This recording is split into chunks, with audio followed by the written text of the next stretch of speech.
Welcome back. Welcome. Alright, didn't we just see each other earlier today? I think we did. Now, we're going to be picking up off of roughly where we left off, and we're going to talk about Honkai 1.2 and potentially 1.3 because they've already teased 1.3, and we can kind of go off on a tangent talking a little bit about other aspects of the game. I have people and well, not mostly viewers that have messaged me about reacting to some videos, so we can do that. Again, I don't mind whatever kind of video you guys sent me. I'll react to pretty much anything that's relevant. I don't want to react to some really weird stuff, but anything that's relevant to like that we can have a discussion with, I'm completely open to it. Remember, next Wednesday we're gonna be doing a couple account reviews. I think it was for Moonlight, and yeah, Moonlight has been our community moderator here on YouTube, so I did promise her to do account review for her. We have seen her account. I think this will be the third or fourth time.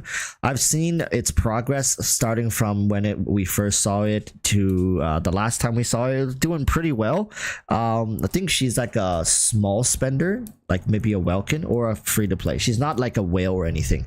So we will go with that as well. Currently, I am Trailblaze level 59. Very awkward cuck here. Claim this. Oh, I almost forgot to enter the codes. Are the codes still active? Where do I go to enter the promo codes? I've never done this here. Is it in settings? The 3 dots. Oh, redemption code. Right. One moment here. There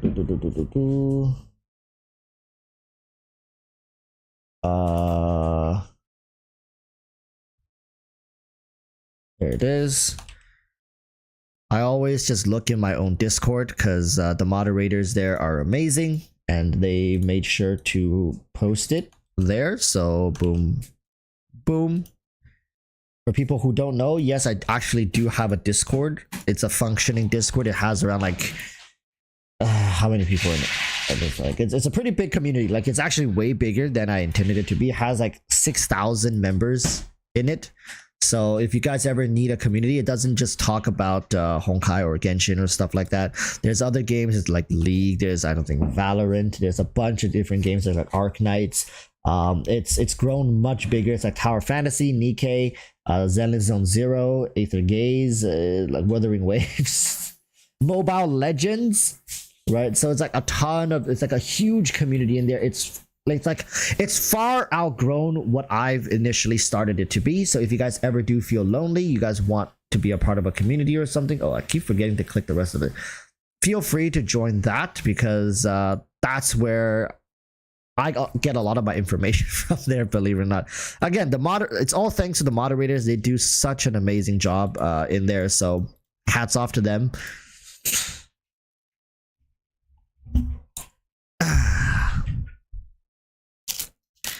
Termina says, I just got Trailblaze level 60. It's so nice getting 2 relics per run. I thought about brute forcing it, but I'm just like, nah, it's best to just be patient in this scenario. Like, I like, it's what, 2-3 days worth of EXP, maybe like 3 or 4 days, but should just be patient. Patience is a virtue after all. But yeah, earlier today we were talking about the story, like of Honkai Star Rail in Genshin, and we kind of went off on a tangent talking about like what qualifies as a good story, and how we could expect future story arcs for Genshin and Honkai to roughly be like. And apart from that, I shared a little bit about why I think that when it comes to Honkai and Genshin, maybe these games don't quite have as much substance when it comes to their longevity. And this is also in part due to the fact that they are gacha games, and a gacha game and a live service gacha game really relies on new characters and new updates to breathe life into it. And I also did mention that I'm not a huge fan of the mini games. Now, some of you guys may agree, some of you guys may disagree, but in my opinion, the mini games are what really is setting, not really setting it apart, but what prevents Honkai and Genshin from reaching the potential they have, right? These small little mini games that are very momentary, fleeting events don't feel like you've accomplished anything, if that makes sense. When I look at my account, the only thing that I can look at throughout all iterations of like both the past, the present, and the future, the only thing that I can look towards to say, yes, this I poured time and effort into this are my characters. Looking at my characters, their levels out of 70, eventually they're going to be out of level 80, out of 80, and then looking at their stats, their relics, their traces, that's going to tell me, yes, I've put a lot of time and effort into this game. But apart from that, if you just look at if you look at it externally, there's almost nothing you can see to discern your account from like a newbie's account, in my opinion, because the events don't give you anything. There's no like no flair, there's no time gated like medals or rewards. The only thing you have are light cones, I guess, that are time gated, but apart from that, it's just I don't feel like I've actually done anything with these events. And with Honkai, some of them are starting to remain as more permanent features, right? But at the same time, it's just like, wait a minute, did I? Okay, this. Oh wait. Is this going away? I don't understand if this is gonna stay or go away, but I'm pretty sure it's gonna go away. But again, it's just I don't want to pour my time and effort into something that's momentary, because what most people are doing in exchange for playing these events are just getting the rewards, right? Like you want the gems, you want the stuff like that. But for me right now, like I said, I don't need more gems. If I really wanted to, I'll just swipe. Like that's how I've always been. I'm not going to play content for the sake of getting a reward. I'm not here for an exchange of rewards. I'm here to have a good time, right? I want to build characters, I want to farm relics, I want to progress my account. And if you're gonna try to bait me to play something I don't want to play by giving me some very run-of-the-mill rewards, I feel cheated on. I don't know. I just feel cheated if I play these events for the sake of getting the gems. It's just like it's not worth my time.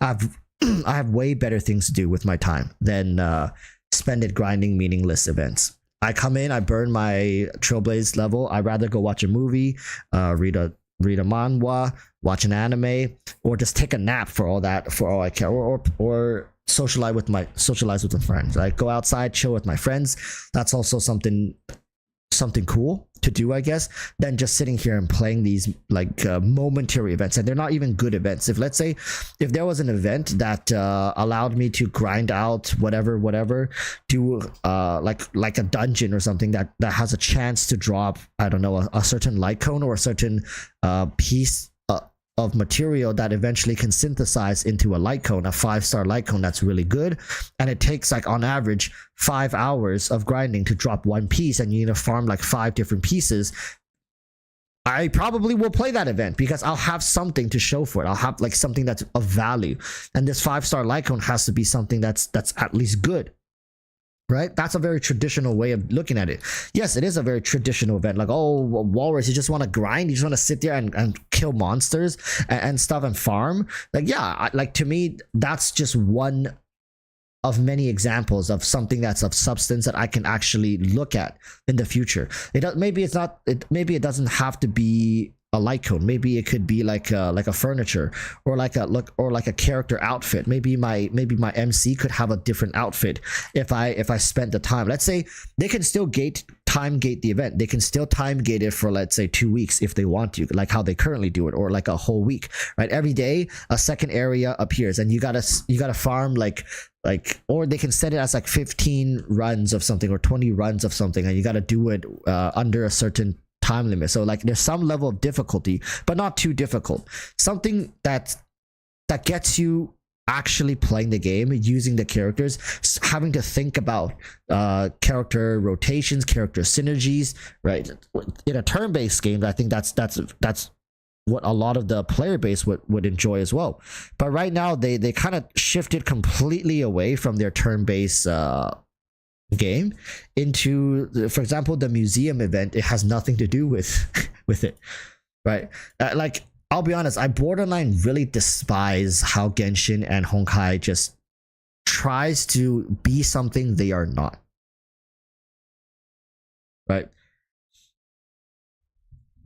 WDC, if that's what you're expecting, then that's not what I'm expecting. That's what I want, right? I expect, like, when I started Honkai, I even said this, like, it's just more of Genshin, and people immediately like blew a fuse, and they were like, they're two completely different games. Like, how could you?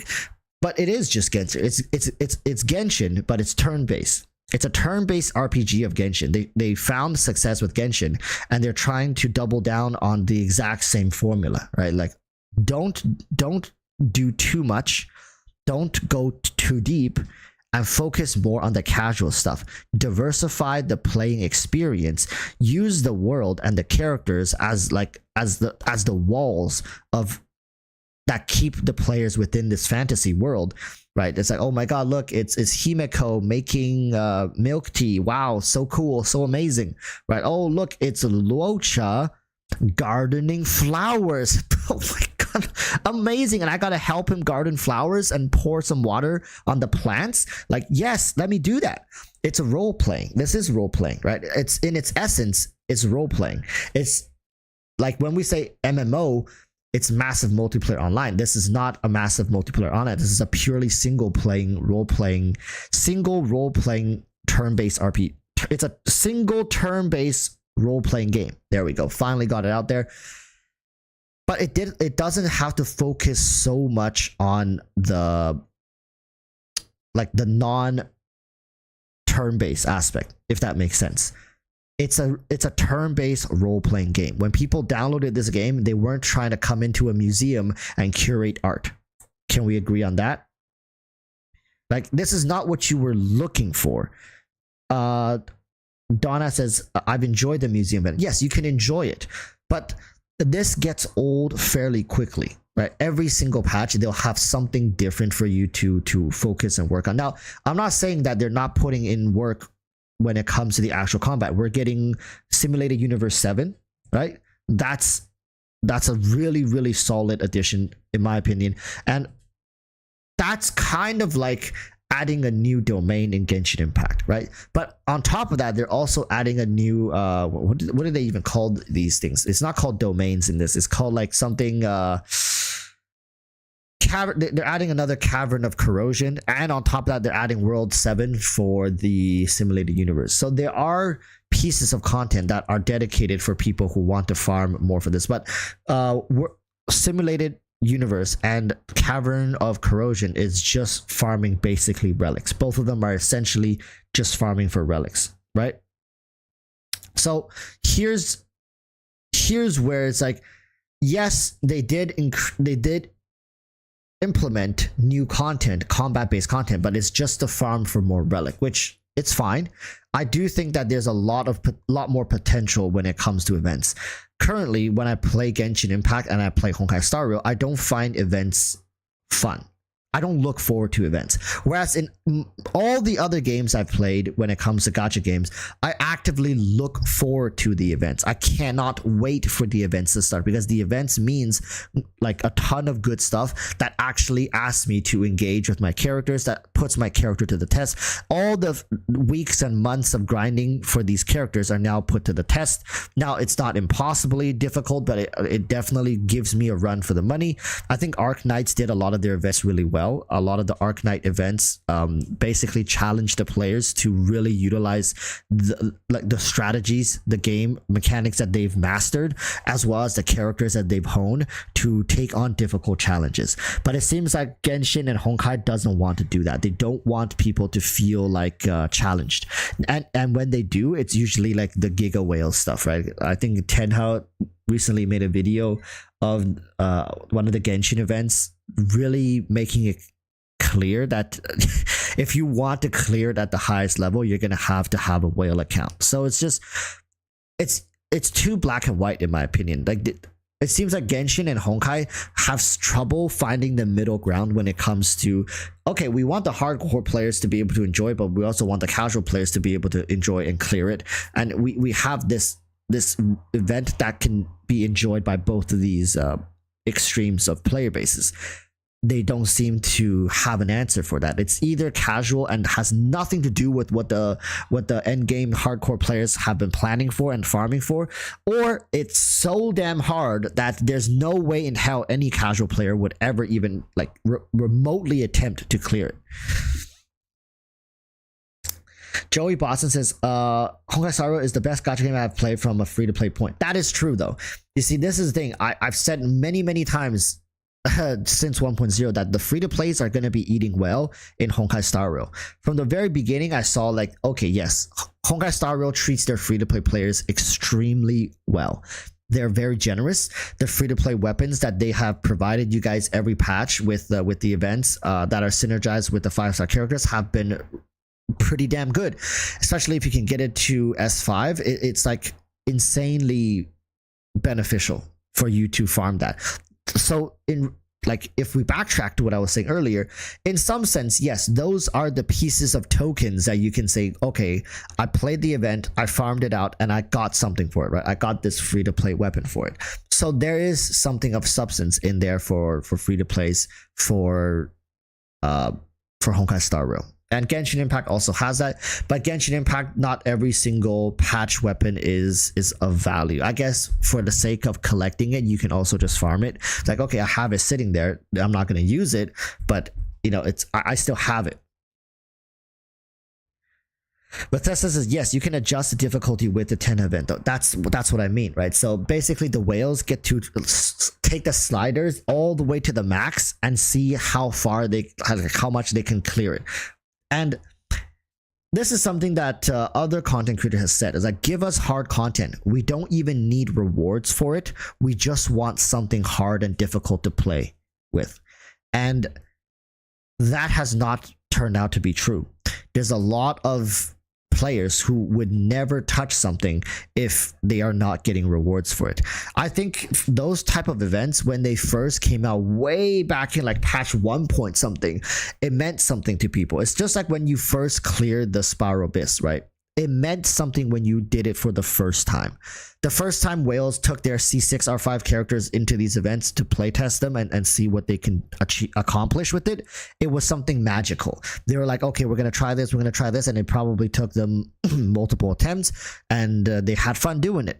But the second, third, fourth, fifth, sixth time, there's just no, like, there's just nothing there anymore. Most of the whales are not going to even go back to try it, because that's all it is. It's just a slider. It's just like, oh, I'm going to make it very difficult and make it borderline impossible to beat, but I'm still going to try to beat it with my C6R5. How many different iterations of that are you going to get until you're just like, okay, it's just the same thing, right? That's why look at Honkai Star. If you guys notice, the Honkai Star Rail 1.2 live stream, they focused more back onto the like the double relic farming event and the double what are those called, the simulated universe stuff, the planetary this thing.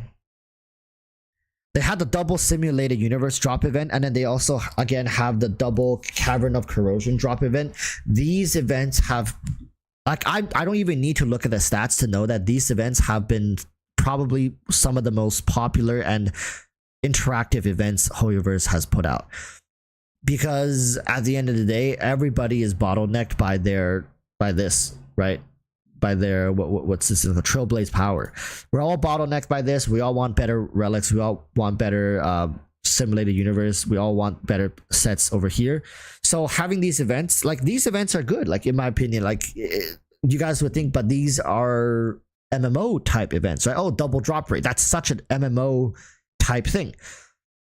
But you got to understand, like, yes, you can reinvent the wheel to a certain degree, but you shouldn't reinvent the whole thing. What HoYoverse tried to do before is that they're trying to reinvent it way too much. They're trying to do too much and too different too fast.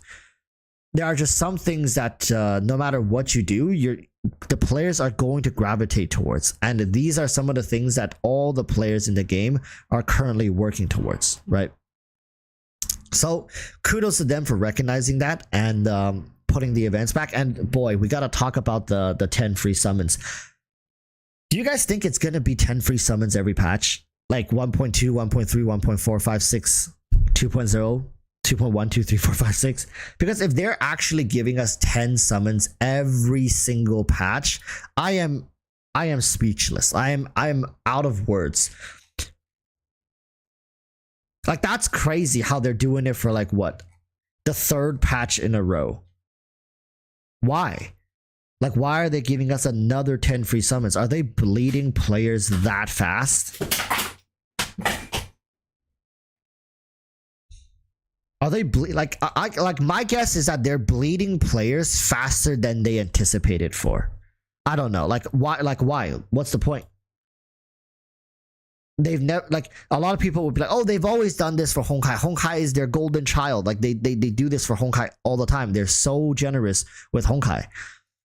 But I don't think it's just a generosity thing, right? Because the people who ends up making these decisions are still like the top executive who also oversees the Genshin team. Now, yes, Honkai team, Genshin team, completely different developers and different teams of people working on these two projects. But I mean, the ultimate decision to give away this stuff and to greenlight all this content are still the top execs, right? So why do they say no for Genshin Impact team and they say yes for Honkai Star Rail?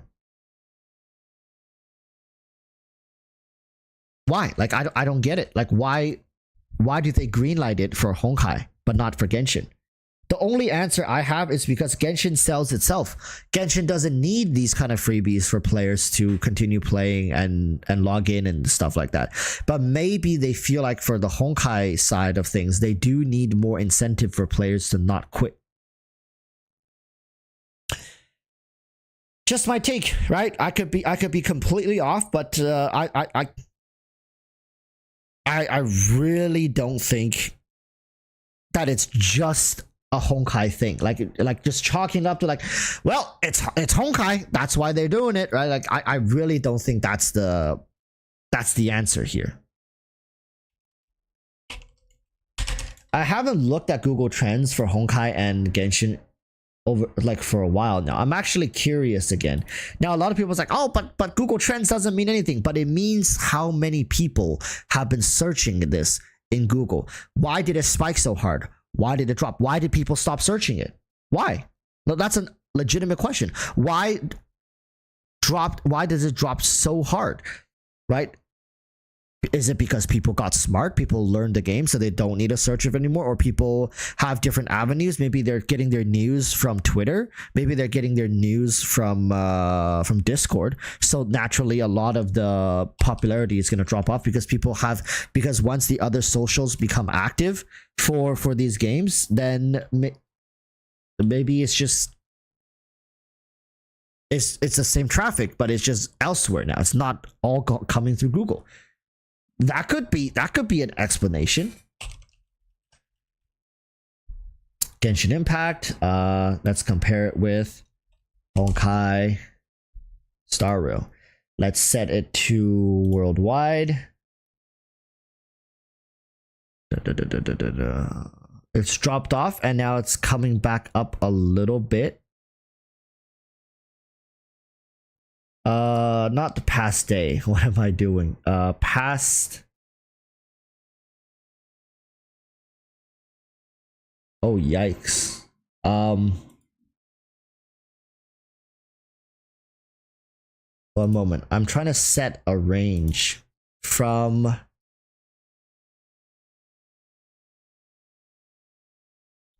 September. Let's do September 28th of 2020 to today. It is not looking good, my friends, for Honkai Star Rail. It just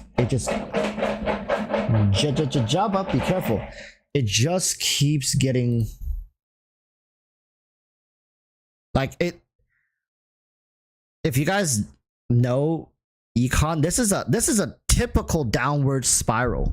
Look at this. Look at this. If you guys have studied econ, I mean, this is not enough data to know right now, but look, it peaks and then it drops and then it tries to gather itself and then it drops again and then it tries to gather itself and then it drops again.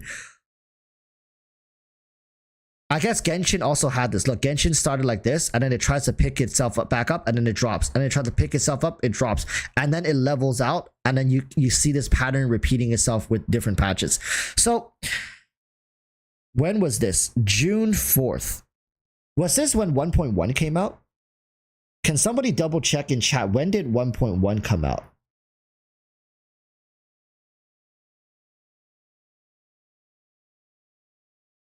What are we comparing? It's Genshin versus Honkai. Sorry. Let me just do the graph a little better. This is a worldwide. Now remember, this is not indicative of how many people are playing the game, but this is indicative of how many people are actively searching about the game, right? Searching for Honkai Star Rail. So a lot of people have since stopped. Shukai, thank you, my man, for the, is that Japanese yen? The 140 yen? Thank you, my friend. Thank you. Wait, Shukai, are you in Japan right now? Are you...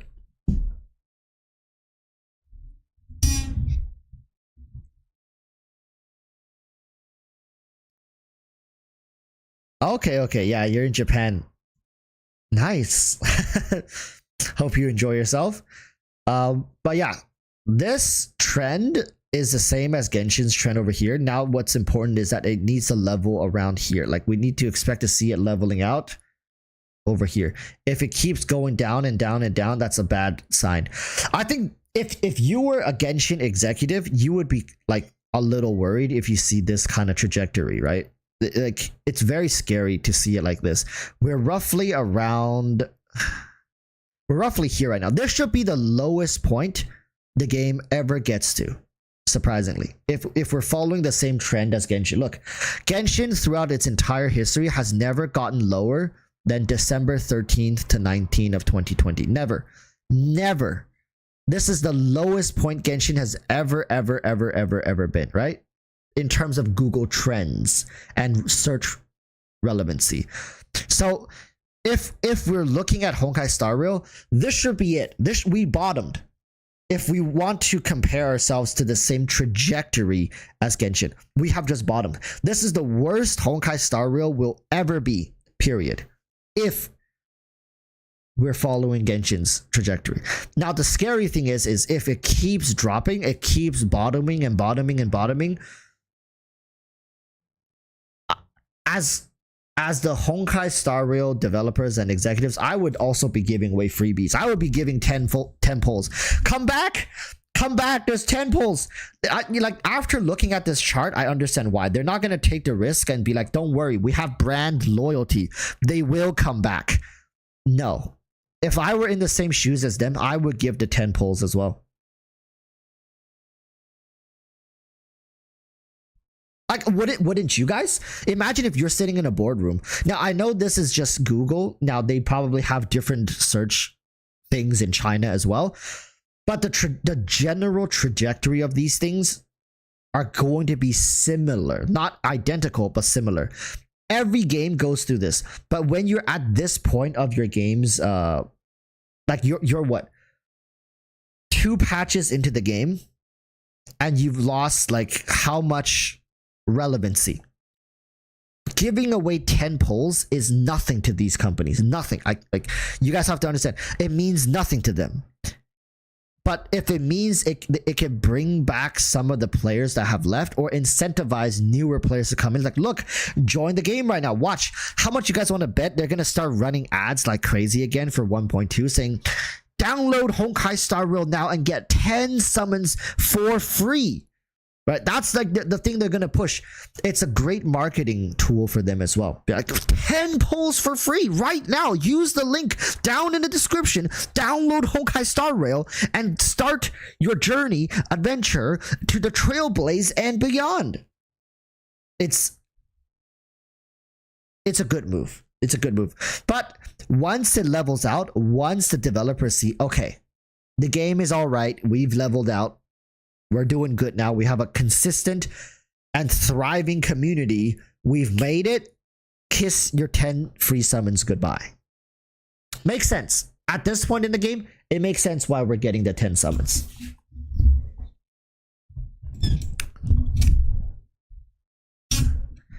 Ricky says, because you don't need to search much on Honkai Star Rail. That is also true. What I've realized when it comes to Honkai Star Rail is once you've kind of built your team, once you kind of got the snowball rolling, you just AFK the game. Every day you log on, you auto battle, you get off.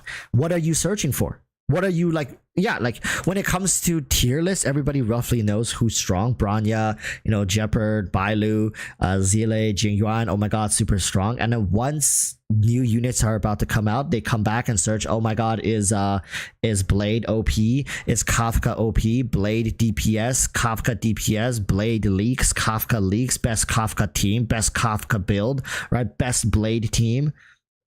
Blade Eidolon worth, Blade best Blade light cones. it's just the same thing, right? And then once this period ends, nobody gives a damn anymore. Tower, somebody wants me to search Tower of Fantasy. Wow, it doesn't even pop up. We need to search the video game. Okay, wow, look at that. Tower of Fantasy. Boom, boom, boom, boom, boom, boom. Who is still playing that game? Oh, sorry, you guys can't even see. This is Tower of Fantasy. Tower of Fantasy basically went the route that the Honkai Star Rail devs are trying desperately to make sure they don't follow the same trajectory. This is the trajectory I would be really, really scared of if I were a Honkai Star Rail developer, because it looks eerily similar to what's happening right now. If they don't level out, they're headed for the same fate as Tower of Fantasy. Nobody cares anymore, right? And another big problem with Tower of Fantasy is that they launched in CN first, and then they tried to captivate the global audience by basically giving them an entire different version of the game. All the characters are different, their skills sometimes are different, and their scaling are completely different. There's little to nothing that we can look to CN even for advice. We're kind of left to our own devices. So basically, we know what characters are coming, but they do almost completely different things from the CN version. So we know what they look like. So basically, think about it like this. You know all the leaks, but it doesn't really matter. It's just eye candy. You see what they look like, but you have no idea what they do, so you can't even prepare for them. So it's all the information is useless to you. Tower of Fantasy was a huge flop in hindsight. Like I did play the game a lot. I played the game for like 1.5 to 2 months, pretty much day in, day out. I would wake up, go to work, come home, and play Tower of Fantasy for like 3 to 4 hours. Man, that was a grind. And but it was fun. I really played it through the peak of it all the way down to maybe like around, like it came out when? August. So I played until October. So I roughly played it until this point of the game, and then I just quit. And then from there, and I came back sometime like over here to try to pull for Lin. And you guys probably don't even know who that is. Like a character that was rumored to be super OP broken. Came back, pulled her. She sucked ass. Not sucked ass, but like she wasn't nearly as good as what she was hyped up to be. And I just never looked back. I just quit. Like I came back, dropped like $300 for her, and I just quit. I pulled her. I played her for like 30 minutes, and I just quit the game. I was like, nah, I'm good. You can keep my money. I'm not coming back. Then I went back to Genshin. Genshin was eating well during this time. And then Honkai Star Rail came out. I left like roughly around this time. I had to leave for work. And by the time I came back, it was already like roughly here. Yeah, like actually I came back here. I came back during the biggest downfall when it comes to its popularity. And I've been playing ever since. I've been riding this downward trend for Honkai Star Rail comfortably.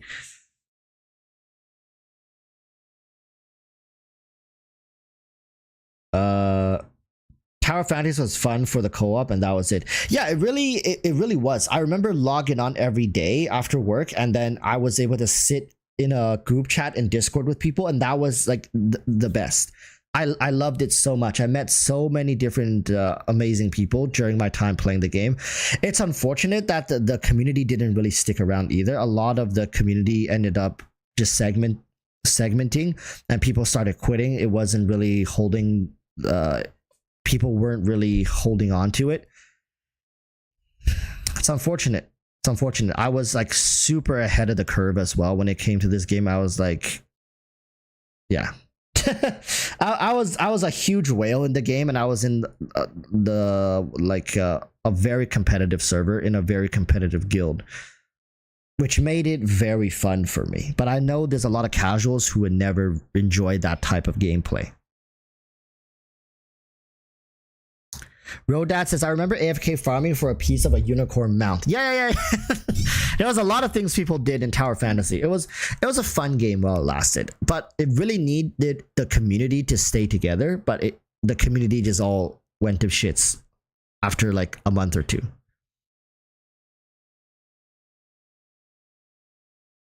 Yeah, the other problem was like every character in Tower of Fantasy wanted the like multiple copies. They didn't make it as free to play, friendly, and accessible. That's true.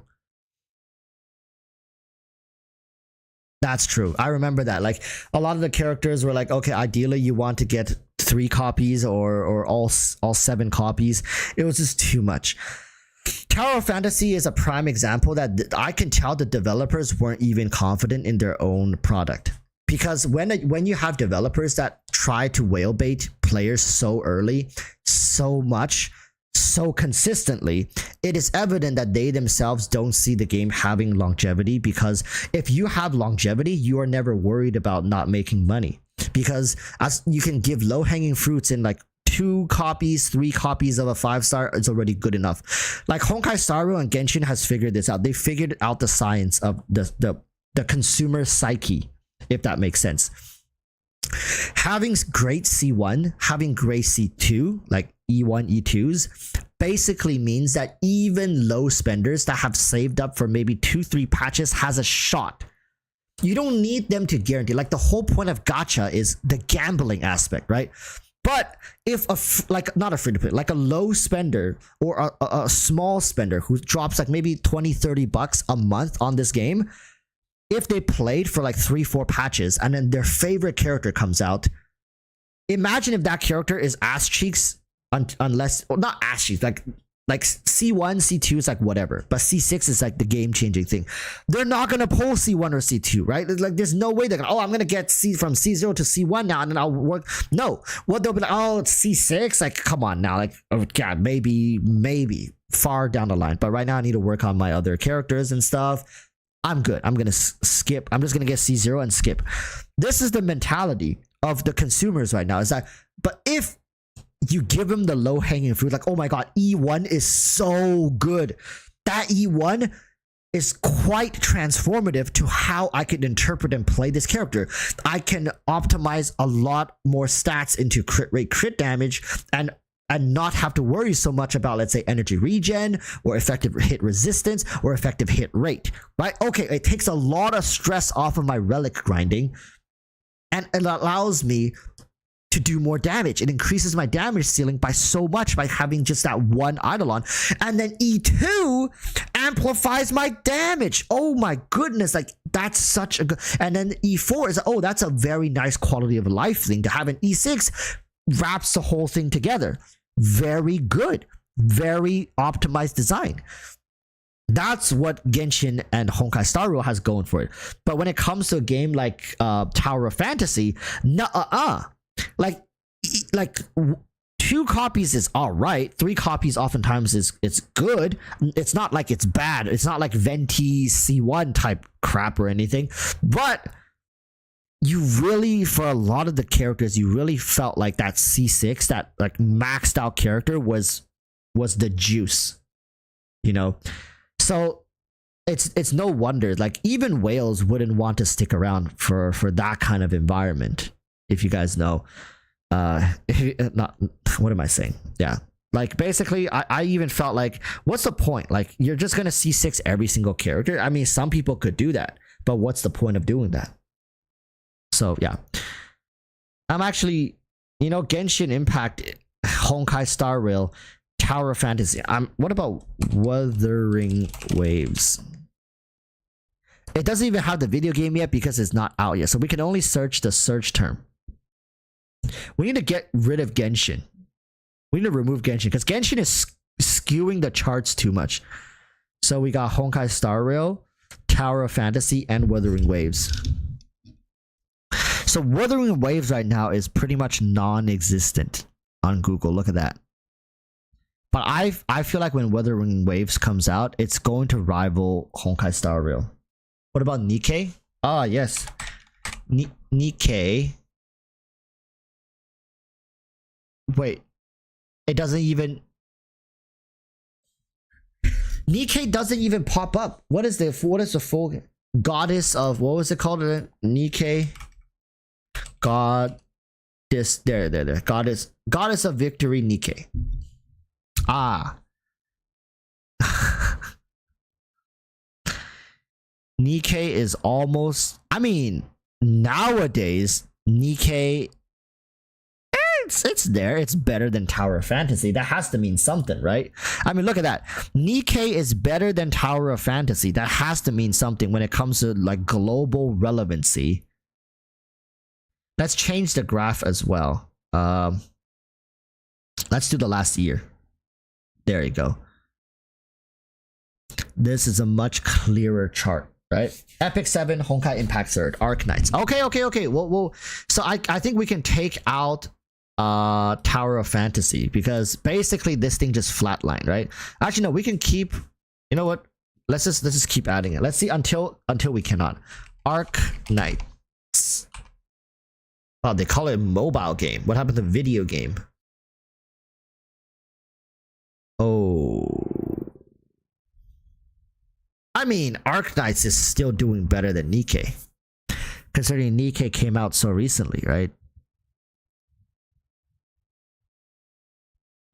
But look, Nikkei didn't peak as hard and it didn't lose as much. Like, not a lot of people picked up the game to begin with and not a lot of people dropped the game afterwards. And it's still holding pretty steady to this day.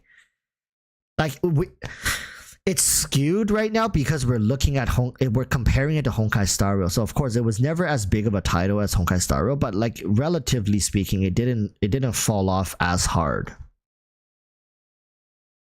Wuthering Wave we can remove. What's FGO? Fate Grand Order? Was it called Fate Grand Order? Okay, oh, look at that. Honkai Star Rail and Fate Grand Order are at a similar point of relevancy when it comes to Google search. Now, again, this is not indicative of player population, but simply how many people are searching for these terms on Google. That's it. That's all this graph shows. But it is very indicative of player interest. Okay? So player interest in the game for FGO has been like, it's been doing really good. Like, it's holding very steady. It's actually having a slight resurgence. What's going on in FGO right now? I don't know. Let's see which region is searching for FGO the most. It's yellow, right? Russia, not so much. Honkai Star Rail is it's a global phenomenon, isn't it? Vietnam really is liking Fate Grand Order. Italy, Turkey. Is there a single country that has more interest in Fate Grand Order than Honkai Star Rail?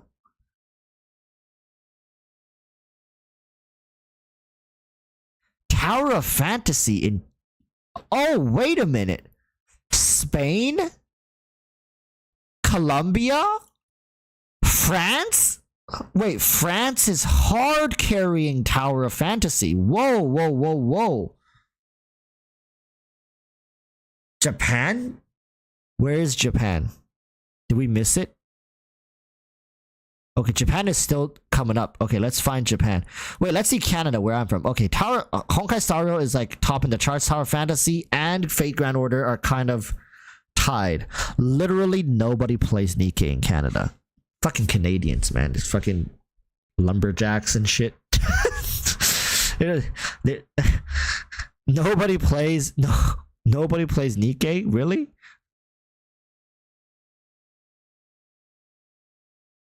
Oh no, there's 8%. 8%. Never mind. Sweden, India. India is okay. India also enjoys Honkai, Fate, and Tower Fantasy. I mean, Tower Fantasy is not doing too bad. I'll be honest with you guys. Brazil, South Korea hates Tower of Fantasy. South Korea is loving you fucking degens. South Koreans are the #1 degens right now on the list. Makes sense. Makes sense. Nikkei. Nikkei is a Korean gacha game though. Yeah, so it's developed by Korea, so it makes sense. But very degen. Taiwan is very balanced. Holy smokes, look at that. 23, 21, 26, 16, and 14. Very balanced region. Japan.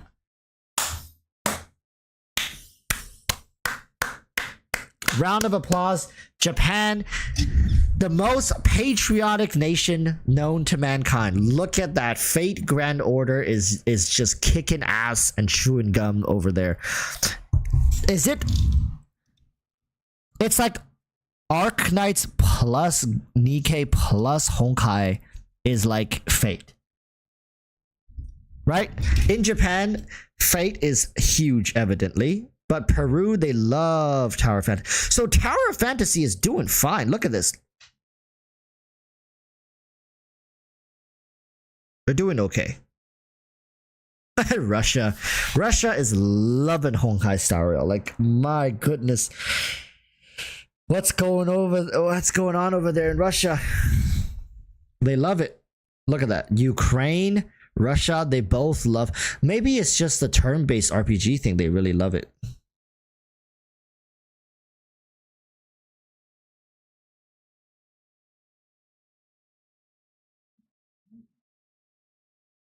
Putin found the Stella run.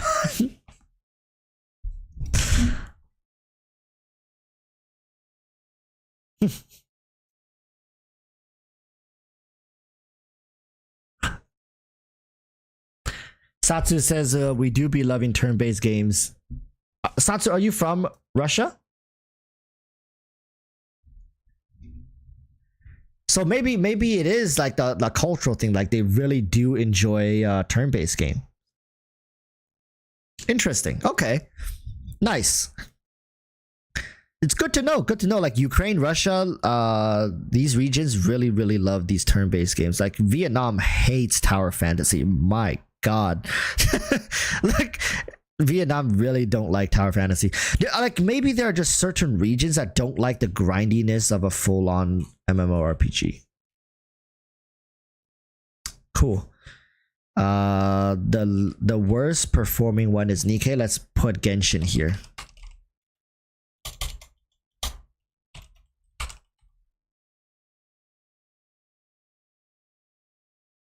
Whew. Wow. Is there a single region that... No, apparently not. What about Japan? Oh, Japan. We thought... Wow, you can even see the prefectures. Genshin is just like dominating everything. That's crazy. Genshin, look, the whole map is dominated by Genshin. Wait. Is that... No.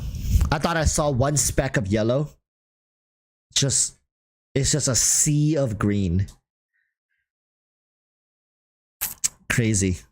It really comes to show you guys like the death grip Genshin has on the overall community.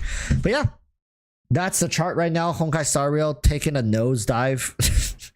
There's no sign of it turning around as well, which is scary as hell. Like let's wait and check back when 1.2 comes out. If 1.2 comes out, it like it doesn't do a good enough correction, man, I don't know. Somebody's gonna get fired at Hoyoverse. Somebody. I don't know who's gonna get fired, but somebody's gonna get fired. Green fitting for all the money they make.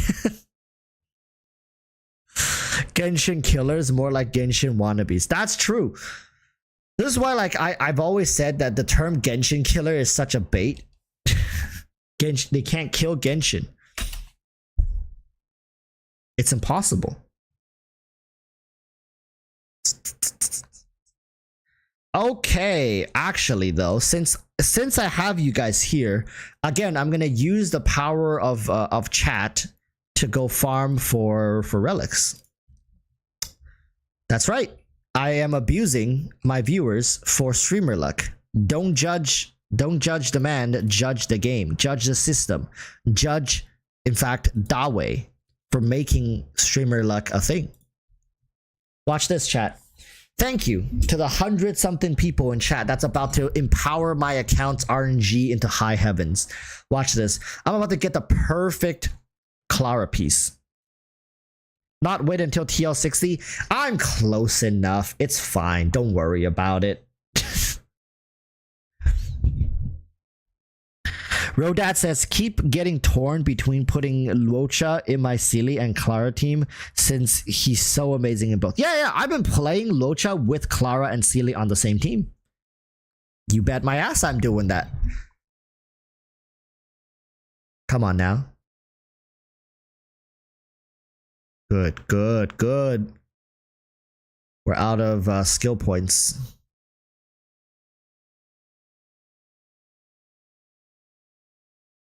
I probably should put Bailu in this team because I don't have enough. Look, I don't have enough skill points.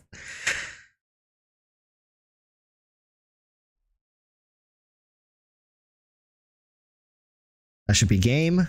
There. All right.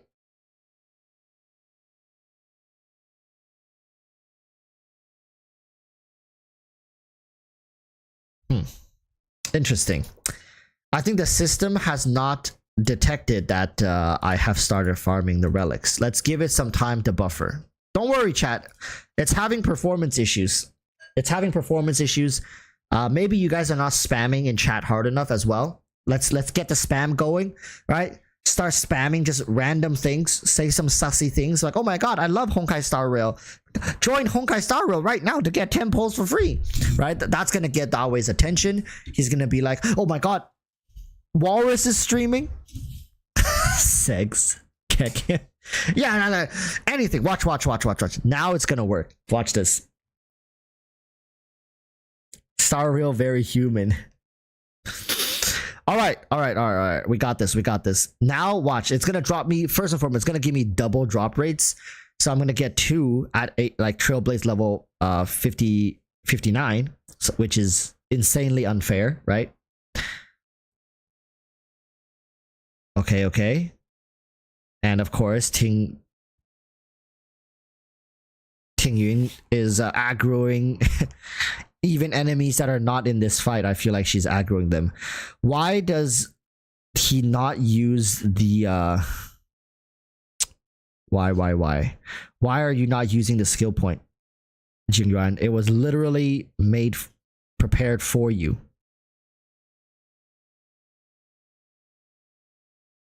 Look, now she's gonna waste the skill point again, and then the general has nothing to use. He's just gonna auto attack like a dumbass, and then he's gonna use his ultimate. Did somebody just say Kafka's VA is 40? God damn it. Ruining dreams for all the plebs in chat. you just ruined everyone's fantasies. Lamal, this auto is so bad, you can bet it's bad. I am struggling just looking at this thing.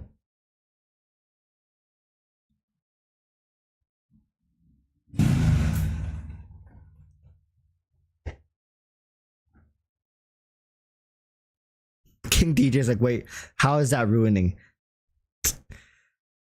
What did I say? What did I say? Let's start with this one. What doesn't matter. Doesn't matter. Okay? Doesn't matter. Watch this. Crit rate.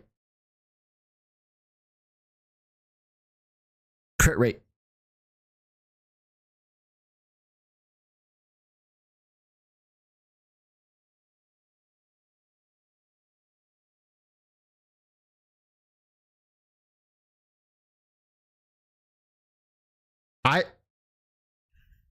I keep forgetting to specify the main stat. I keep saying crit rate, but I never say crit rate main stat. We're gonna have to try this one more time. This time we're gonna be very specific on how we say it. It's crit rate in the main stat. God damn it. Well, I really only just need 2 pieces right now to get the physical. Just look at them wasting all their freaking skill points. It hurts watching it.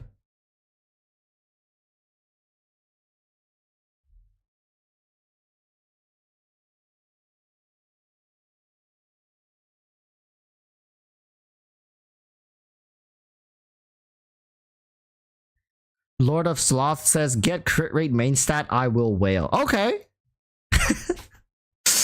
Okay, let's see it. You hear that, Hoyoverse? Hoyoverse, did you hear that? Lord of Sloth said, if we get crit rate main stat for Clara's body piece, he's gonna wail. Let's see if Dawe is listening.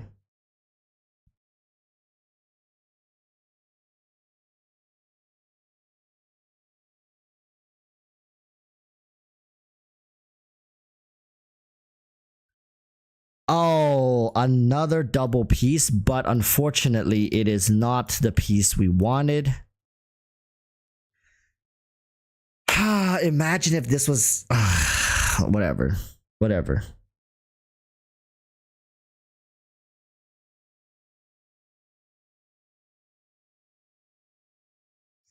It's not the worst. I'm gonna try to go level it up. I think Clara has the glove, the boxing gloves right now, and we need the headpiece. There it is. This is the new one we got. Actually, it's not that far apart, to be completely honest with you guys. Despite being 9 levels apart, it's not that far apart. I get the 10% physical damage bonus. And look, we're gonna get crit rate as the substat. Plus 12. Oh, no. Relax. Okay, watch this. Boom, crit rate.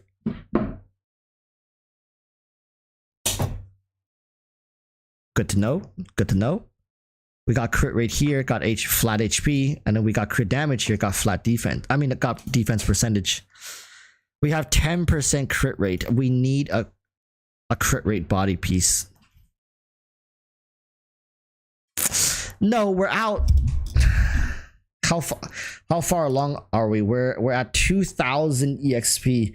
We are 20% of the way to Trailblaze level 60.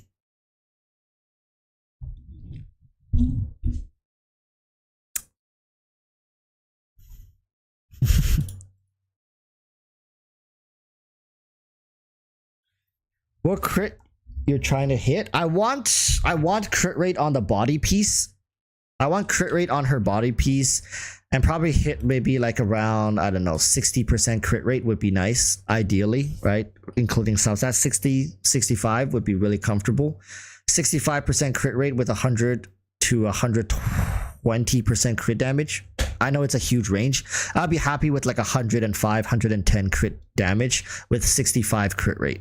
That would be pretty sweet. But yeah. This is gonna be a long ass grind, my friends. Ugh. Thankfully, I do already have this stuff grinded out. I really just need an attack percentage boot and a crit rate body. You know what? Let's burn some fuel. Screw it. Let's burn some fuel. I'm too far gone, chat. Don't do what I'm doing. I'm also gonna drop Locha for Bailu because Bailu has a set that gives me more skill points, so my Jingyuan can actually use his skills. And Bailu also isn't as wasteful.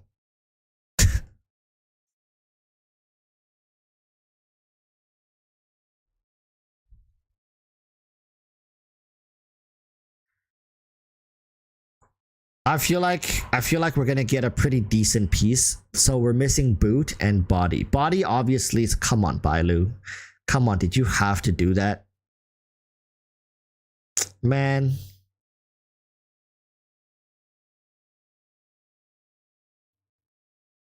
Okay, Jingyuan alts. At least we have the modeling resin. Yeah, like every month you guys can do it once, which is good. And every month you can always fill the slot that you don't have, right? Like that's good as well, because you're gonna be farming every single month, and by the time you get that item, you're always gonna be able to use it on the one piece that you're missing. I think I already used mine, didn't I? Wait, did I use mine? I might have to go check. I might have used mine already. If not, is it worth it to use it for Clara's body piece? Probably not, yeah. Probably not a good idea to use it for Clara's body piece. Oh, another glove. Crit rate? Okay, one more time. Oh, it hurts. It hurts not getting double, but we are so close. And I really want my Clara to start doing more in the Memory of Chaos. I really do. So I'm quite desperate for my Clara to do well. No, that's such a waste. That's even a bigger waste.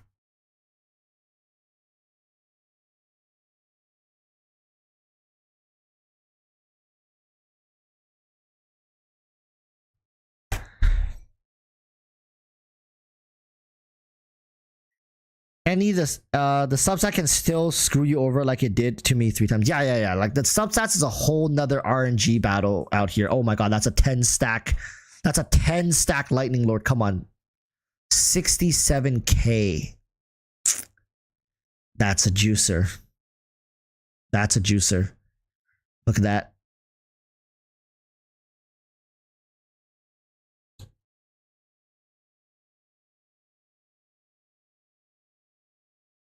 Okay, come on now. Come on now. Come on now. Okay, let's look at this one first. The defense, whatever. It's fine. It's fine. Get the bad juju out of the way. Okay. Come on.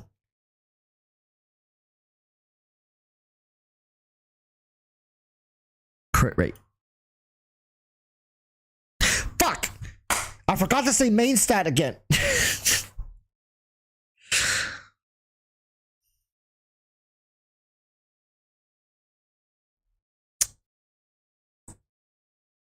Man.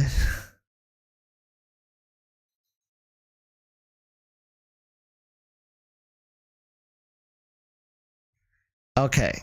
Did I do memory? Not memory. Did I do I haven't done this yet. Okay. Wait.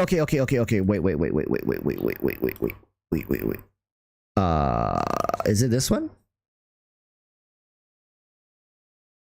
I want to farm this one because Clara right now, the set I have for Clara right now is a space station, which is good. It's good, don't get me wrong, it's good, but I'm not able to use the whole speed situation, right? Her speed is only 102 despite having 12 speed right here from this rope. Like this is like a really good rope for someone like for Sile, if I can get it on Sile. I might switch this. God damn it. Like everything is messed up. right now. Everything is messed up. Synthesize. Let's see. Where is the physical piece, body piece? Do I have remodeling resin? No. What did I use it on? I don't even remember. I used it already.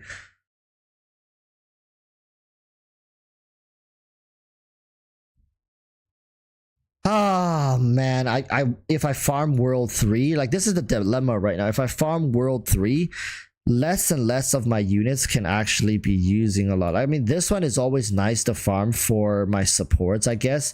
But this one is very unique in how, like, the 120 speed thing is very difficult. Yeah, Clara doesn't need speed, exactly. In fact, I want my Clara to go slow. I ideally want enemies to hit her like 3-4 turns in a row before she even goes once. Because then Svarog is just going to be there countering the daylights out of the enemies. Obviously, I want her to be slow, but right now, I gotta use what I got, right? Like, I got that attack rope. I just gotta use the attack rope.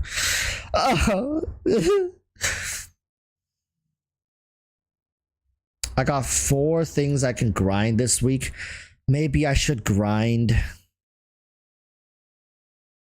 World 6 for the crit rate. Maybe rebuild it.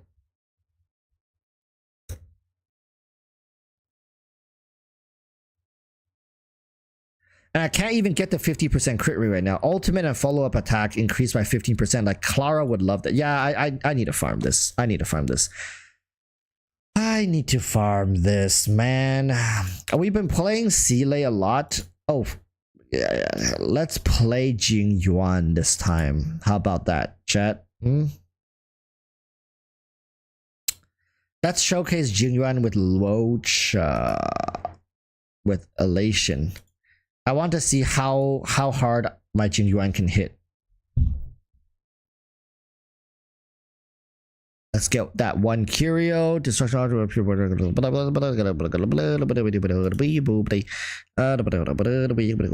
Okay, this one.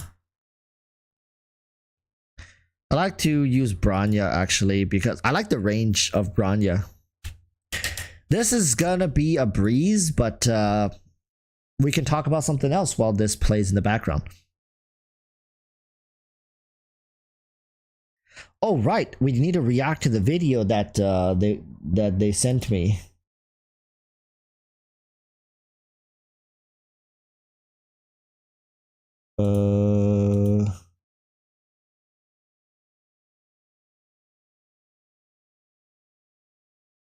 Okay, there it is. There it is. I lost it for a second there.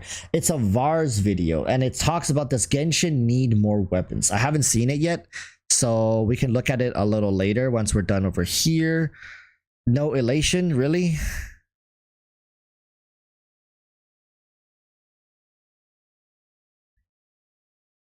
Elation. Increase the weakness, increase the follow-up damage. I'll take that. Take that. I want to see a big juicy Lightning Lord damage. I want Lightning Lord to like try to hit 150k this game. Do you guys think that's possible? Do you guys think 150,000 damage for Lightning Lord is doable? With Branya and Tingyun?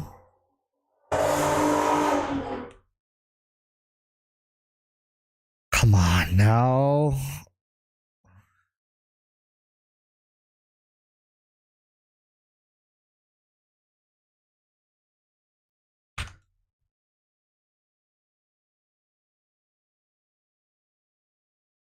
Let me open the Vars video so we can react to it a little later. All right.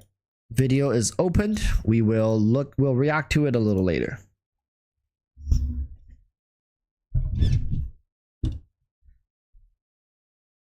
I thought you were doing account review. Account review is going to be next Wednesday for the...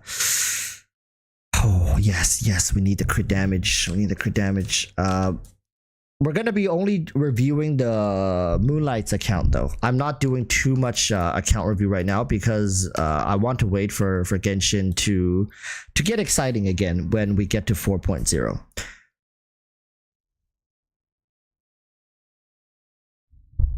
$150k. Try 280k with elation follow. Yeah, but the thing is, my Jing Yuan is only level 69 right now. That's the problem. I can't reach that high, and I haven't really optimized all his thing.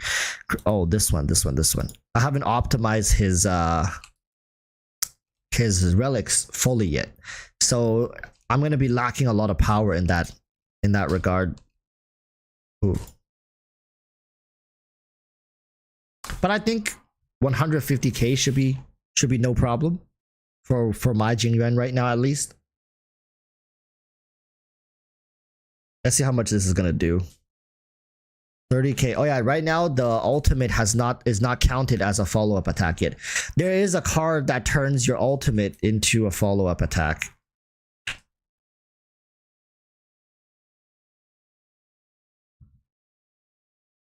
That one is gonna be pretty juicy. Like what?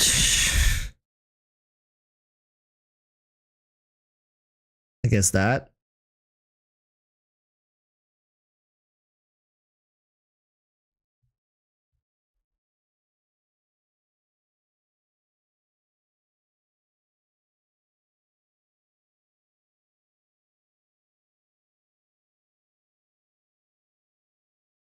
Okay. All my characters have their ultimates. Let's see.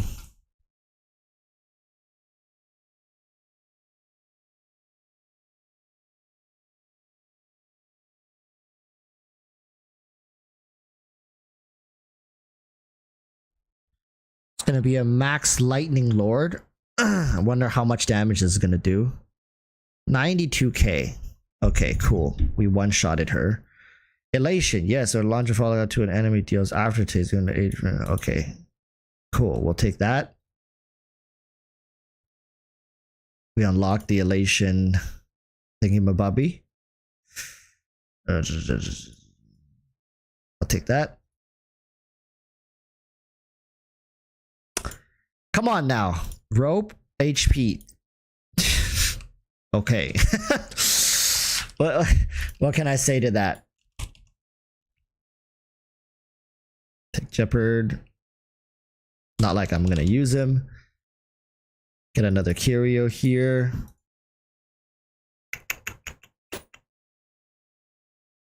These are all ass. What do I have right now? Oh, no. This is so bad. This is so bad. I guess I'll take this just in case, right?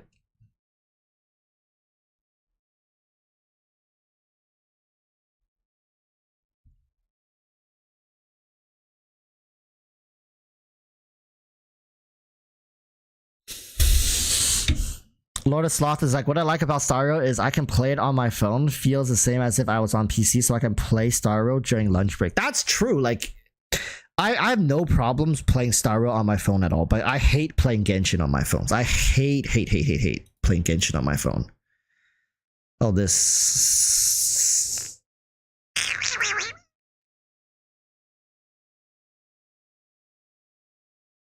Okay, I guess this one.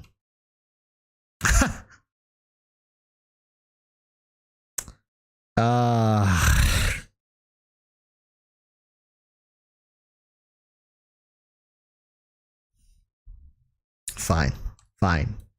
I mean, really?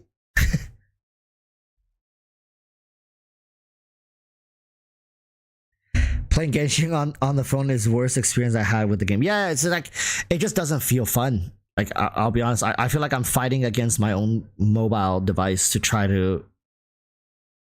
He just buffed the thing and it exploded.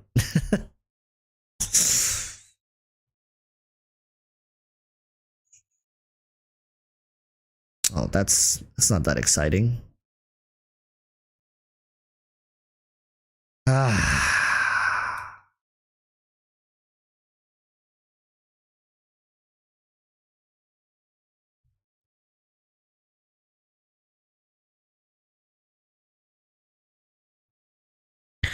The auto combat system makes it much easier for us to log into the game. That is true. Like while we are dogging on the whole autoplay system in previous live stream, like we do have to agree that it does make our life so much easier.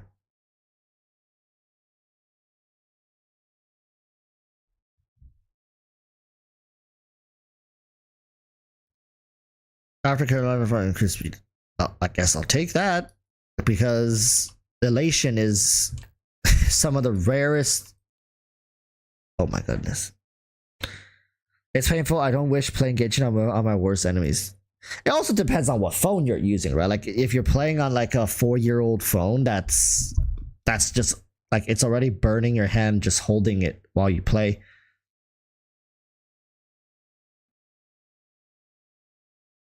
Boom. Oh, what a waste.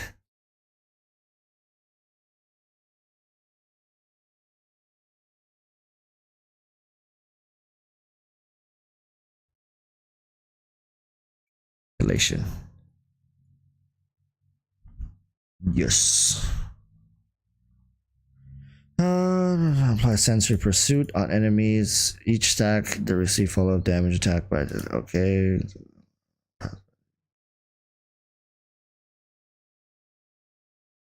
I'm gonna take this one. The first one. Another boss fight. This one doesn't have okay, this is gonna be interesting. This one doesn't even have the weakness, right? So let's see how Jing Yuan's gonna deal with this. This thing doesn't have a lightning weakness. Princess Peaches, I can't with Genshin on mobile. My friend needed help with the quest and handed me her device. The worst part is she was using bow users.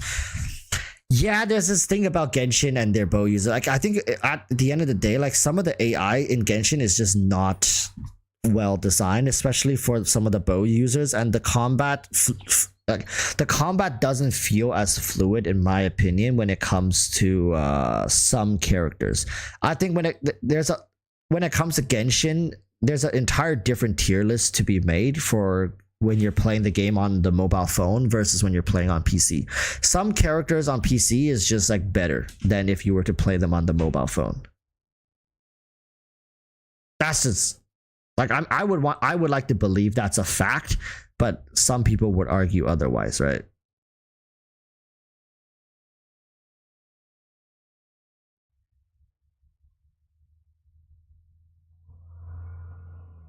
Yes, Genshin tier list based on mobile. Yeah, like, but people, there's the thing, like, I realize people never ever, I don't think I've ever seen a tier list based off of like mobile. It's all just general. Like, oh, use this character. It's the best. Never once has people taken into account whether people are playing on PC or mobile. Zhongli is a must. Yeah, that's what I also said as well. Like Zhongli is insane on mobile.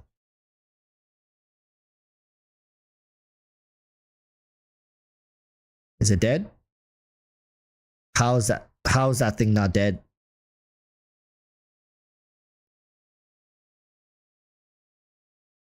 You can use controller on your phone, but the thing is, like, it's the screen. In my opinion, sometimes it's just like it's so difficult to look at. Oh, there it is. I got it. When this attack does continue to follow up damage increase, attack and follow up damage by 15%. Oh my god! Don't mind if I do.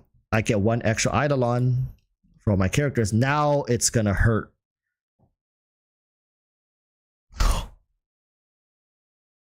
Wait. I mean, it's good that it's physical damage, but the substat is kind of ass cheeks. But it's physical damage. Now I just need a attack rope, I guess. Lightning damage, whatever.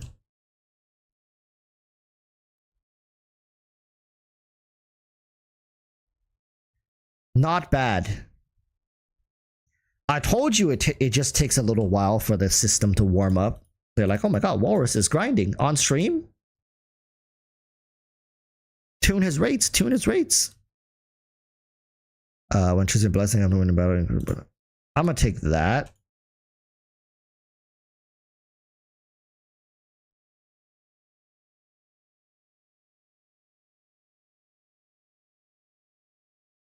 At least your hands are not burning. I played Genshin on the phone when I first started playing the game, and I believe Beluga-chan, if you guys know who Beluga-chan is, my girlfriendo, she also played it on mobile, and like every time I had to help her with her account, I couldn't. It was just I couldn't stand playing it on the mobile phone. I understand people who play Genshin and don't want to do the Spiral Abyss, especially if they like imagine 36 starring Spiral Abyss on the mobile phone, like the previous iteration, the difficult, the really annoying one. Imagine doing it on the mobile phone.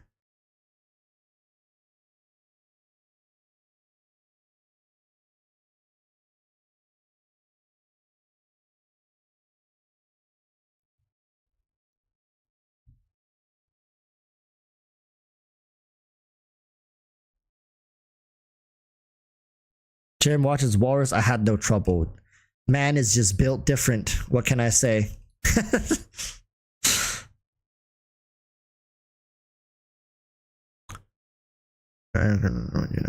Discard one blessing of 3-star rarity. Wow. I'm gonna do that because come on now, really? I had that many. No, I don't want to do this anymore. Really? Out of all the ones I had, it chose these 3? That's some bullshit. Excuse my language. I'm gonna have to choose this one. You better give me something good. Okay. There we go. Thank God. If that if it gave me like a bunch of abundance and stuff, I was gonna be pretty damn pissed. All right, let's do that. Time to upgrade. My favorite part. We're gonna upgrade the one where champions dinner. This one. Yes, and then we will upgrade.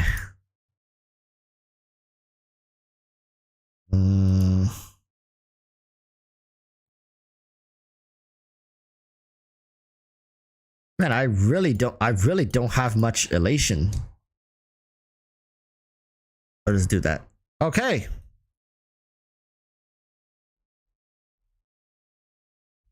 Hello, Cocolia.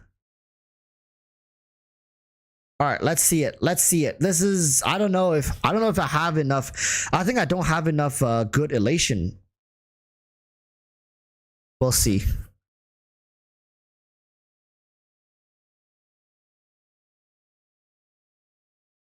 Okay. 56k, that's not bad, but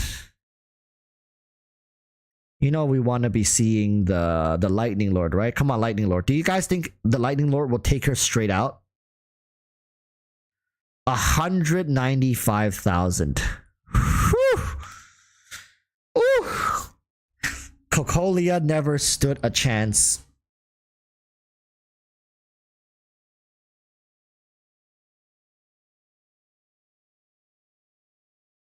Okay, healing field on. I'm a little worried for Ting Yun, but she should be fine. I'm out of skill points. Yikes.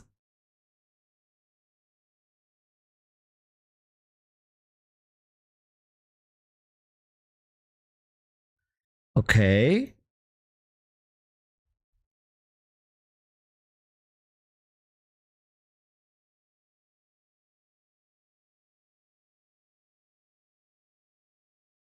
Ah, just a little off. Well, now I got enough.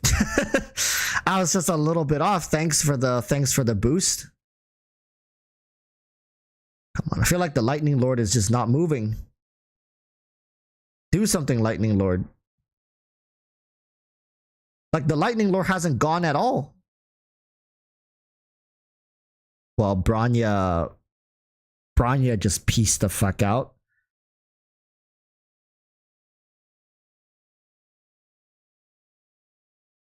Okay, wasting my skill points as per usual.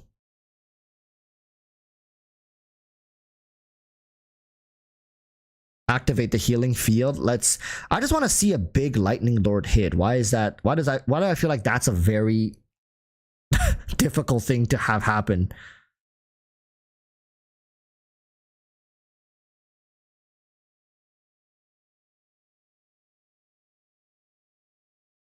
Damn it, I couldn't get the full 10 stacks. I think it could have one-shot her if I had the full 10 stacks. Oh, no, no, no, no, no, no.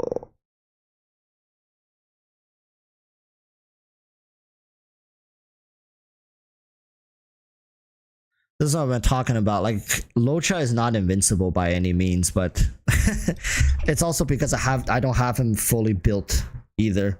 Oh wow, how nice of you. My Locha is resurrected. No. HP. Actually, that's pretty good, I think. I think I could put that to use. Last one. Why is it always for this piece? Like, I don't know if this happens to you guys as well. It's always these pieces that gets the attack bonuses. Man, you see another attack bonus here. Look, another one. Attack with crit rate. Wild. We're up to 3,000.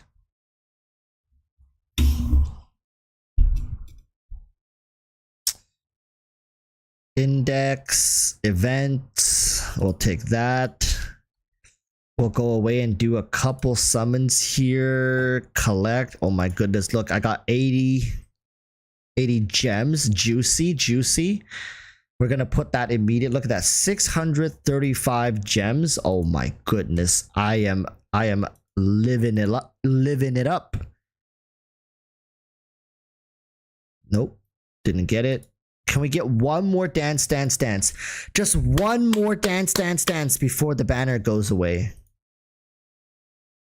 I think we're gonna get one 4-star with these polls. I just don't know roughly where we're gonna get it.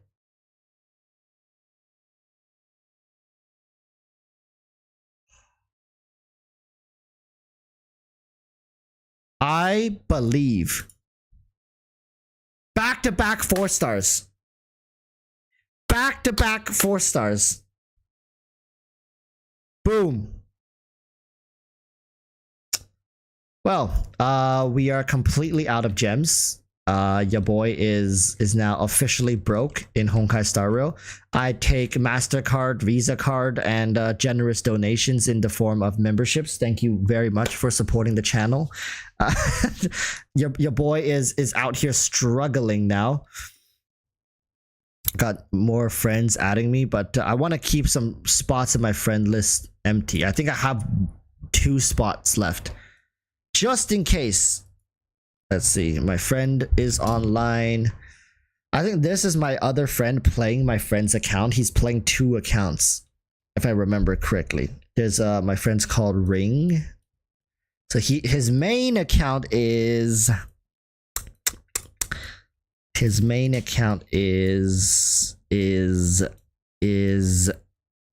where is it? This is his main account. Okay, kind of showcasing my friend here a little bit. IRL friend. This is his main account. He's using the Night on the Milky Way for his Jing Yuan. His Jeopard is using We Are Wildfire. Very cool. And his alt, let's look at his alt, because this other friend quit the game like 1 week in. So this is oh my god. Okay, so this is his alt account, Wolf Walk Time. Okay, so no 5-stars even here, no 5-stars. I believe what he does, listen chat, this is insane, this is actually big brain as fuck. I believe he uses this account to farm credits for his main account. So what he'll do is he'll come on every day, burn every last bit of Trailblaze power, and play it with, and he'll use his main account as the support. Every day he'll come on and do this, and he'll burn through every single run with this method.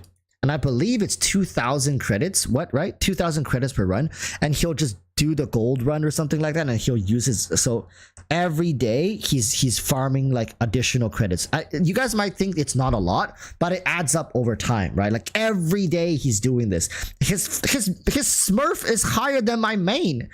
His Smurf is Trailblaze 61. My main is 59. Yeah, so every run he gets 2k credits, and he can do like what, 20 runs of gold every day. Like he'll just go, not gold, like he'll farm the, like he'll go farm the exp books and stuff and whatnot. So, but whatever he farms, so whatever he's farming, he'll always use himself as a support character. So he's just endlessly, he's getting like 20,000 additional credits every day just from himself. Isn't that crazy?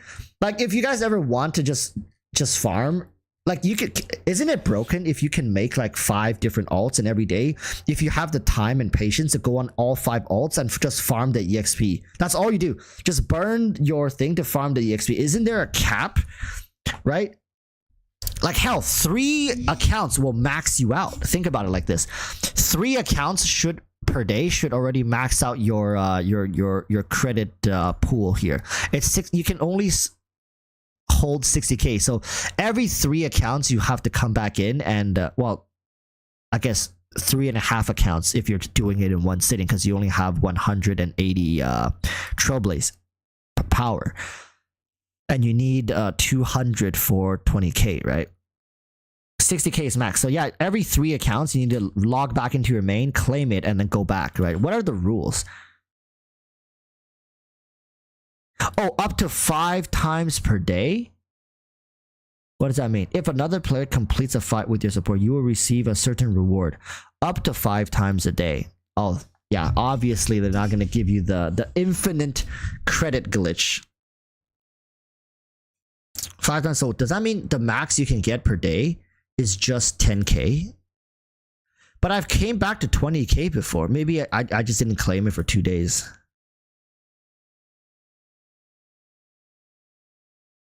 So 10k is max. So I guess, yeah, 10k is max. But people can still use your support character. It's just you cannot.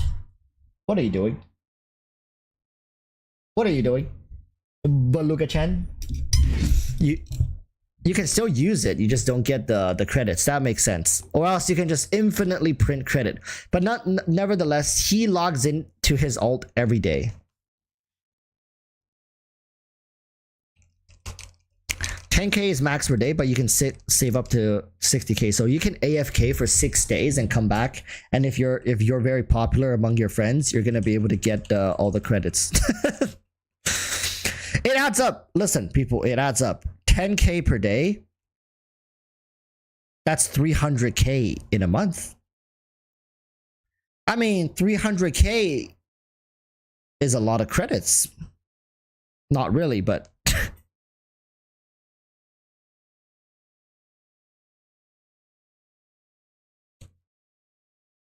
Cal says, I noticed I had some people on my friends list that haven't been on for the past 20 plus days. Yeah, that's why I always look at my friends list. I always, every couple days I check. Oh.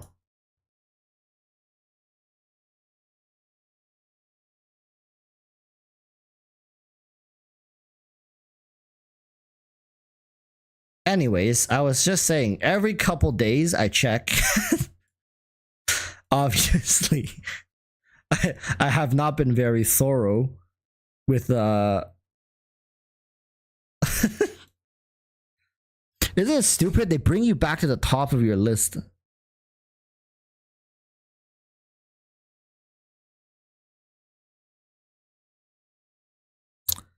Four days ago. Yeah, if you haven't logged on in 4 days, I'm sorry, like you don't really care, right? Like 6 days ago.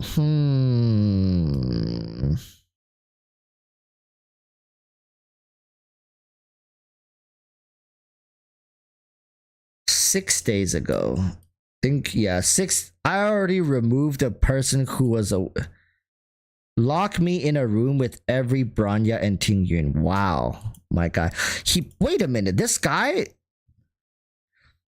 is like a whale, no? Like if he has the light cone for them as well, then he's kind of a whale. He does not. Okay.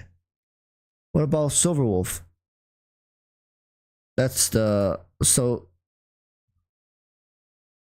he's already got Bronya. He's got them to level 80. What? 56.9 and 90.3. So because he doesn't have the Jingyuan's light cone, his substats, his stats are a little underwhelming, but okay. What I've realized is a lot of people don't pull for the, like, I don't have that many whales. Kel, oh, Kel, you're in chat, right? I think I saw one of your comments. Or yeah, you're right there. Kel, let's see if you have the light cone. Okay, you're using the same light cone as me. So Kel is Trailblaze level 50. Congratulations, my friend. You made it to 50. The grind from 50 to 60 is an arduous one. I'm almost done. I'm so close.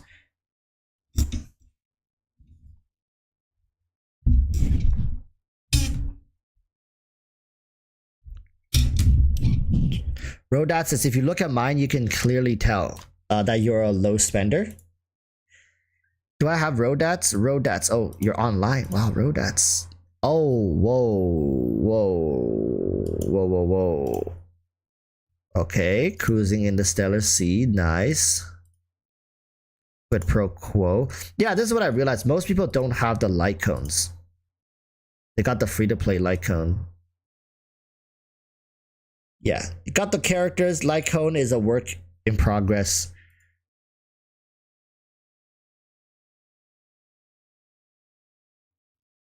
My profile,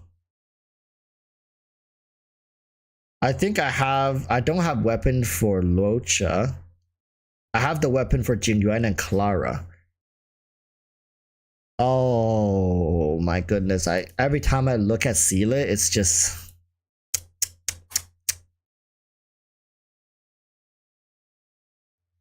maybe I'll remove Clara for Silverwolf. Remove Seela.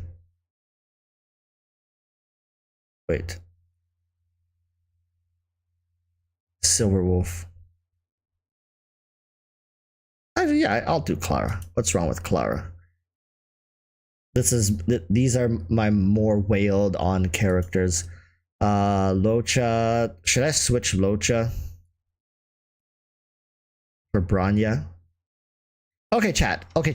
Out of all the characters I have right now, like that are over here, which one would you guys want to pick as your support? Like when you look for support characters, I doubt you are looking for DPS. So Seela is out of the question, right? Because everybody wants to support their own DPS. Out of these characters, who is the best to have as your support right now? Who would you guys want?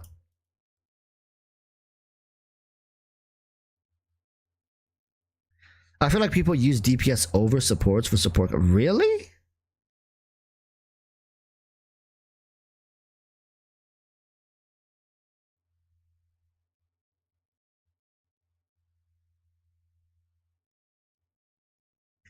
It says as Jingyuan because we want to clear as fast as possible. But doesn't Seela accomplish that?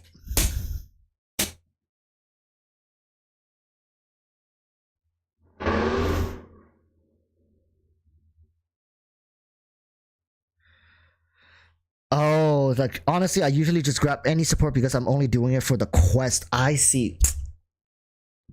But I want to farm as much gold as possible.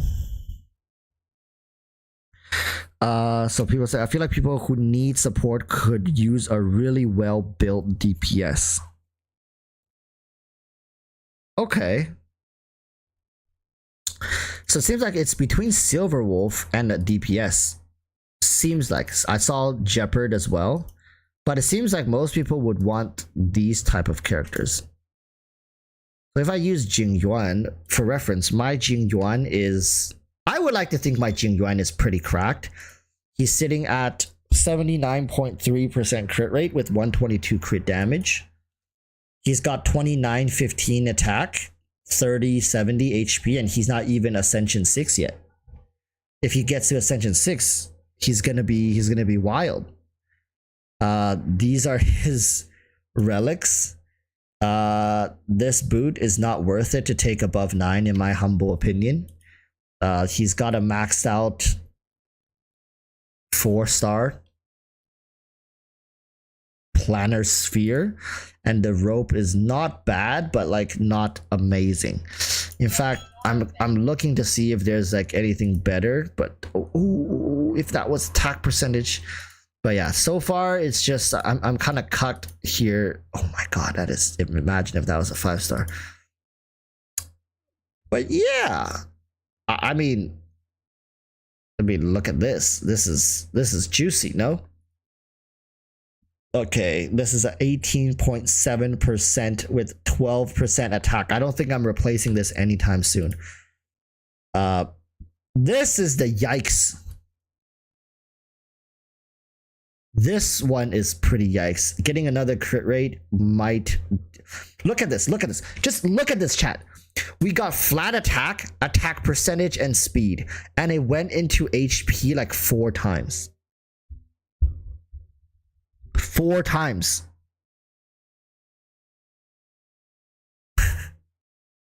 I can't even look at this piece.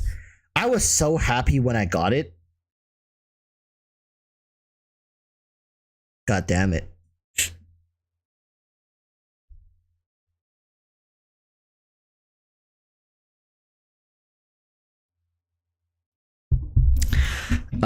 Chisel says that's to anyone, by the way, wondering what chat and EroticWalruss would like to see for support. I don't know, when I look for supports, I'm oftentimes looking for support. It's because my DPSs are really strong. Like I have really well built DPSs, so oftentimes I'm looking for supports to round out for my DPS, right? So if I look like a good Locha, level 80 Locha, I would use it. Level 80 Bailu, sometimes I'll use it. I guess I'm using a lot of healers nowadays. I don't ever use DPSs. For example, if I go in here, if I go to Lycone, like I don't want to be like look, he has 49.7, 178 crit damage.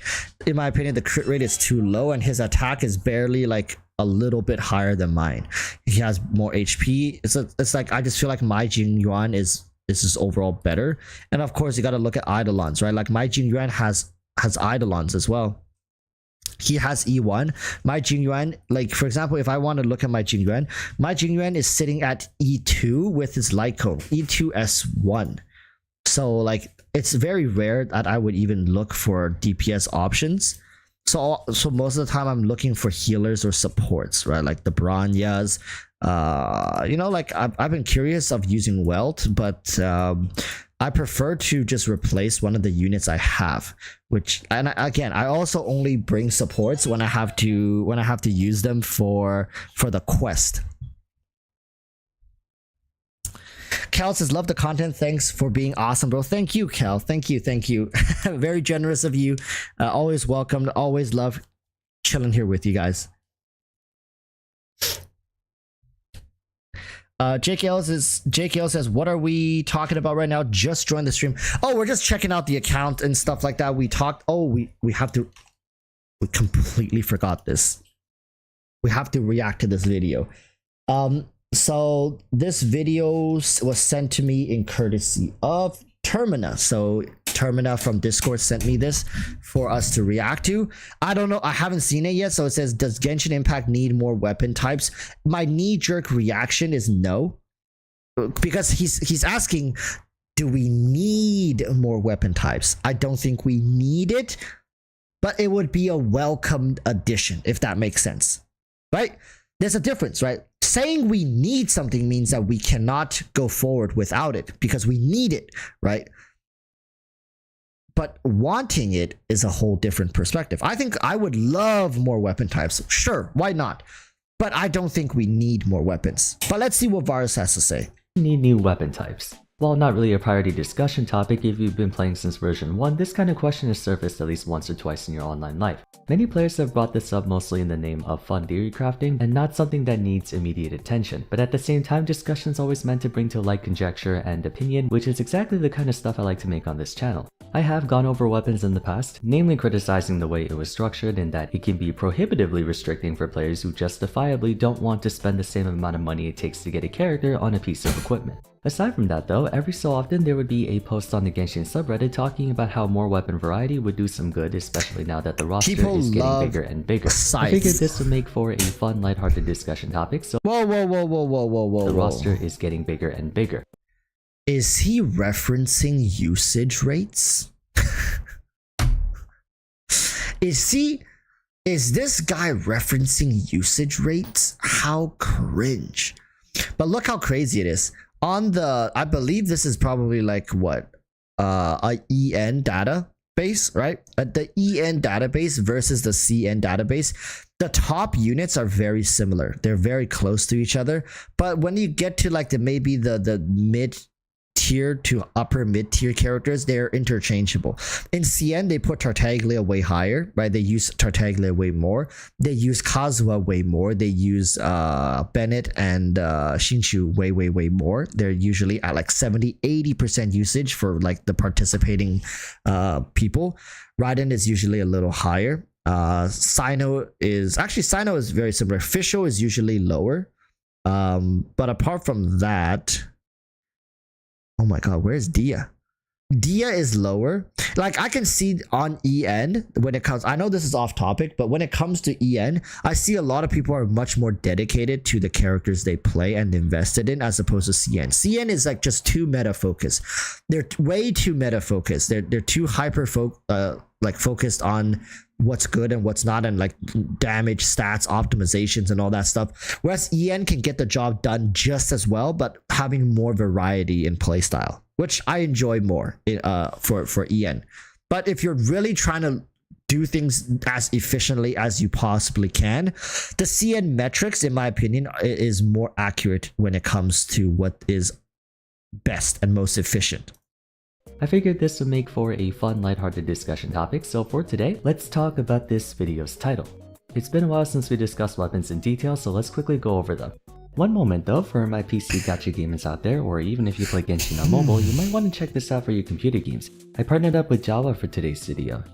Although you do have Claymore's Polymer support as well as game. Thanks again to Java for sponsoring the video, but for now, let's get back to it. Thank you, Java. Thank you. Currently we have 5 weapon types: swords, claymores, polearms, catalysts, and bows. The first 3 make up the melee category, with all their attacks dealing physical damage to enemies in their radius. Claymores trade attack speed for more range and damage per swing, along with the added property of being considered blunt attacks, so they break material shields, ores, and geo-objects at a considerably faster rate. Polearms and swords are mostly the same, with the exception that polearms have slightly longer range. To my knowledge, they have the same attack speed, making the former infinitely better for all intents and purposes. The last 2 weapons make up the ranged category. Both also do physical damage with their normal attacks, but only target one enemy at a time in exchange for more range, naturally. But if you switch to aim shot mode after charging for a brief moment, your next attack deals elemental damage corresponding to the user's vision. Catalysts, on the other hand, always deal elemental damage at mid-range, while their charged and plunging attacks deal AoE elemental damage. This does come at the cost of typically less attack speed and more stamina consumption for charge attacks.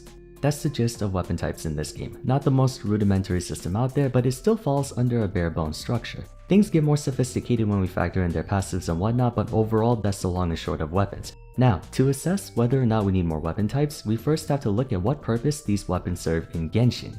Like in any video game, weapons are a character's vehicle for dealing damage. Without a weapon, they can't attack. Typically, weapons come with an assortment of stats and properties to distinguish one from another. In this case, we have the main attack stat and a secondary substat, which can come in the form of things like percent attack, crit rate, crit damage, elemental mastery, defense, energy recharge, what have you. Then there's a passive attached to it that usually entails more combat stats. Some may have unique perks, like the sacrificial series resetting your elemental skills cooldown, allowing you to cast it twice in succession. But that aside, weapons in Genshin are almost exclusively stat sticks. They do little, if anything, to fundamentally alter the character's animations or functions. When it comes to RPGs, they usually go in one of two directions. Well, but like that's not quite true. Like there are stat sticks weapons such as like DPS weapons oftentimes are just stat sticks. They just give you more, right? But there are straight up utility and supportive weapons as well, like the Venti's weapon versus the sacrificial weapons that are just pure utility weapons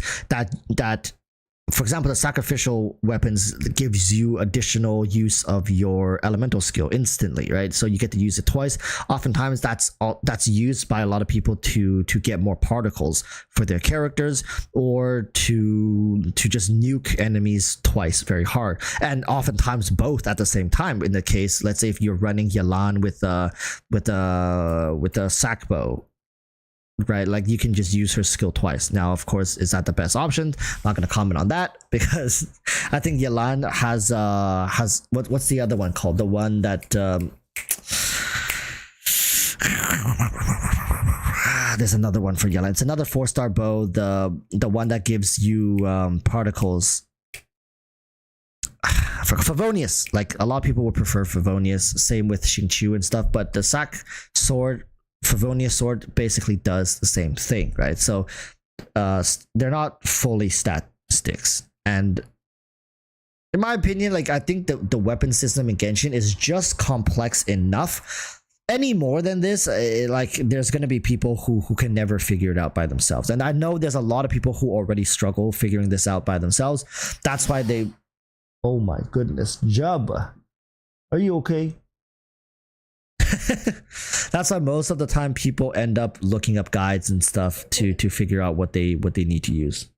One is the aforementioned approach, where the purpose of a weapon is to influence a character's stat line. The benefit of this is that more focus is placed on the character's own capabilities, something you see very often in gachas, as the whole premise of them is to collect and use different units. The other direction is for the point of emphasis to be on the weapons themselves. Zelda Breath of the Wild is a quintessential example of this. Link is the only person you're really going to play. How you adjust and format your playstyle is in the various weapons and tools you use. You can use boomerangs, one-handed melee weapons, rods, and so on, with each of them having very distinct applications that set them apart from even other weapons of the same class. Both have their benefits, it just comes down to what the developer prefers when making the game. Anyways, back to Genshin. Obviously, the point of emphasis is on the character's own abilities. So in this case, the weapons should not be the focus of attention, as that would take away from the units themselves, especially since the essential experience of the game is predicated on elemental combinations. And more importantly, being a gacha game, characters are intended, keyword intended, to stay within the boundaries of their design constraints. Hypothetically, if we imagined they added a bow that, say, fired 3 arrows instead of 1, how would that affect the game's balance and experience? It would do a lot of things. Suddenly, any bow user who can imbue the normal attacks like Yoimiya would be substantially more powerful with that specific bow, since it effectively triples their pyro application. Or what if there was a bow that fired explosive arrows? That would make something like Yeah, but with ICDs, it doesn't matter about pyro application at all.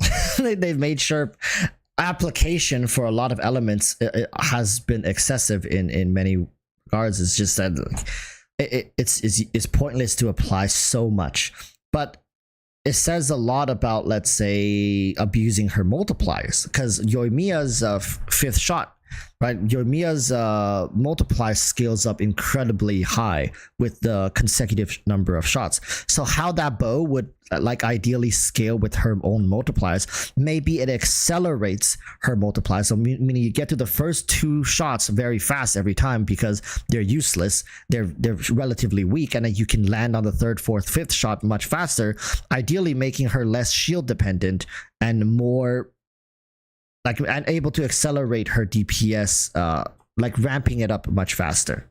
I don't know if I'm explaining it well.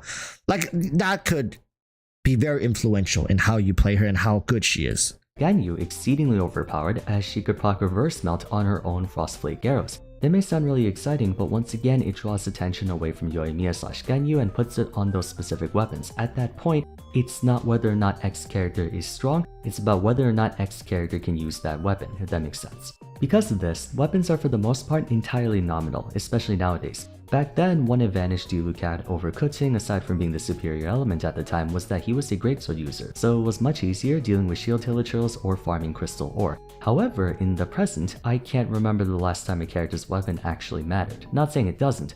Functionally, what weapon you use on a character greatly influences their efficiency, but I was referring to like animations and actual effects. The Catalyst weapon type was colloquially regarded as the worst weapon type in the game. While it dealt elemental damage, players weren't too happy with its exorbitantly high stamina cost and clunky attack animations. Thing is, that stamina cost and clunky animations were endemic to the characters, not the weapon type. It was just how MiHoYo designed normal and charge attacks for the archetype. Some Catalyst users had good animations like Yanfei, or Ningguang Ming's talk about how her single double blast normal attack is quite nice. You can look at newer Catalyst users like Wanderer, can move and fly around while attacking, or Hazel straight up doesn't cast range attacks and goes full on Street Fighter. Freaking Dia drops her greatsword altogether when using her burst and does a 10-hit combo on you like a character from Tekken. Even early on in Genshin, we had Child, who was a bow user but had an elemental skill that let him use daggers and a spear. Seeing as how weapons primarily serve to be as unobtrusive as possible in that it doesn't want to cause any drastic alterations to the characters that can use them, the short answer is no, Genshin doesn't need more weapon types because that's not the focus of Genshin's combat.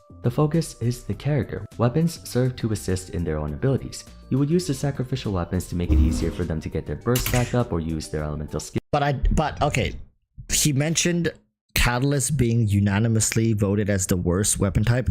I beg to differ. I think greatswords are worse. I might be extremely biased when I say this, but greatswords just doesn't feel fun to play in the sense that Genshin is a fast-paced game. Everything moves super fast, lightning fast, and it's all about like chaining combos, reactions, and everything needs to work together. But for me, the greatsword just always feels like it's one or like half a tempo behind. I really don't like greatswords. Like a lot of the greatsword users in this game has to fucking bypass the slow ass attack animation and speed with other aspects of their kit to make up for the fast paced gameplay that the game has. I don't know, like maybe I'm just crazy, but greatswords has to be like the least enjoyed weapon type in the game. So is Ito the exception? I don't like Ito. Like partially why I don't like Ito is because he still feels slow. Even though like yes, like even though with his charge attack in his burst state can feel more fluid, if that makes sense, it still feels slow and you feel like you're locked in. You don't feel like you're really taking advantage of the unique combat system design for the game, which is reactions. You play Ito in a mono Geo team, it's very boring. There's no reactions. You're unga boonga. You hold down one button to try to clear the whole content, right? That's what you do with Ito. While he is a strong character meta-wise, his multipliers, like his damage, everything is good. But I just hate the way he plays. Now remember, we're talking about how Greatsword plays, not how Greatsword like scales with the meta, but it just so happens Greatsword characters oftentimes aren't doing very well in the meta either. One can also make a case for bow users that have like super terrible AI targeting system that really messes with them. I think Greatsword and bows are probably the most hated, followed by Catalyst. But that's just me. That's just me. The other two are fine. Sword and spears are doing well.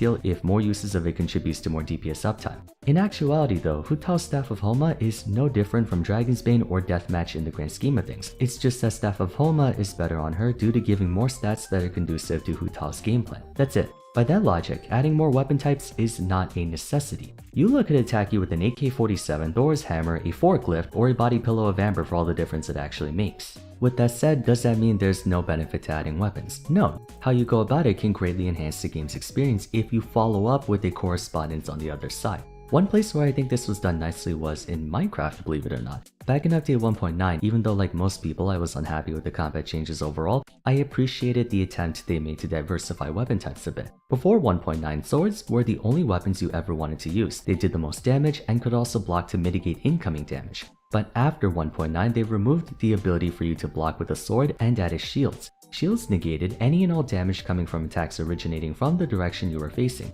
Now that would seem kind of unfair, as the player could turn around faster than their opponent could move to attack their exposed sides or behind. In response to this, Minecraft gave Axis the property to disable shields for a short moment, giving players a worthwhile alternative weapon to carry in PvP. If memory serves, axes also do more damage to armor durability than swords, so you would essentially forego attack speed for more breaking power, kind of like how greatswords in Genshin attack slower but are considered heavy attacks.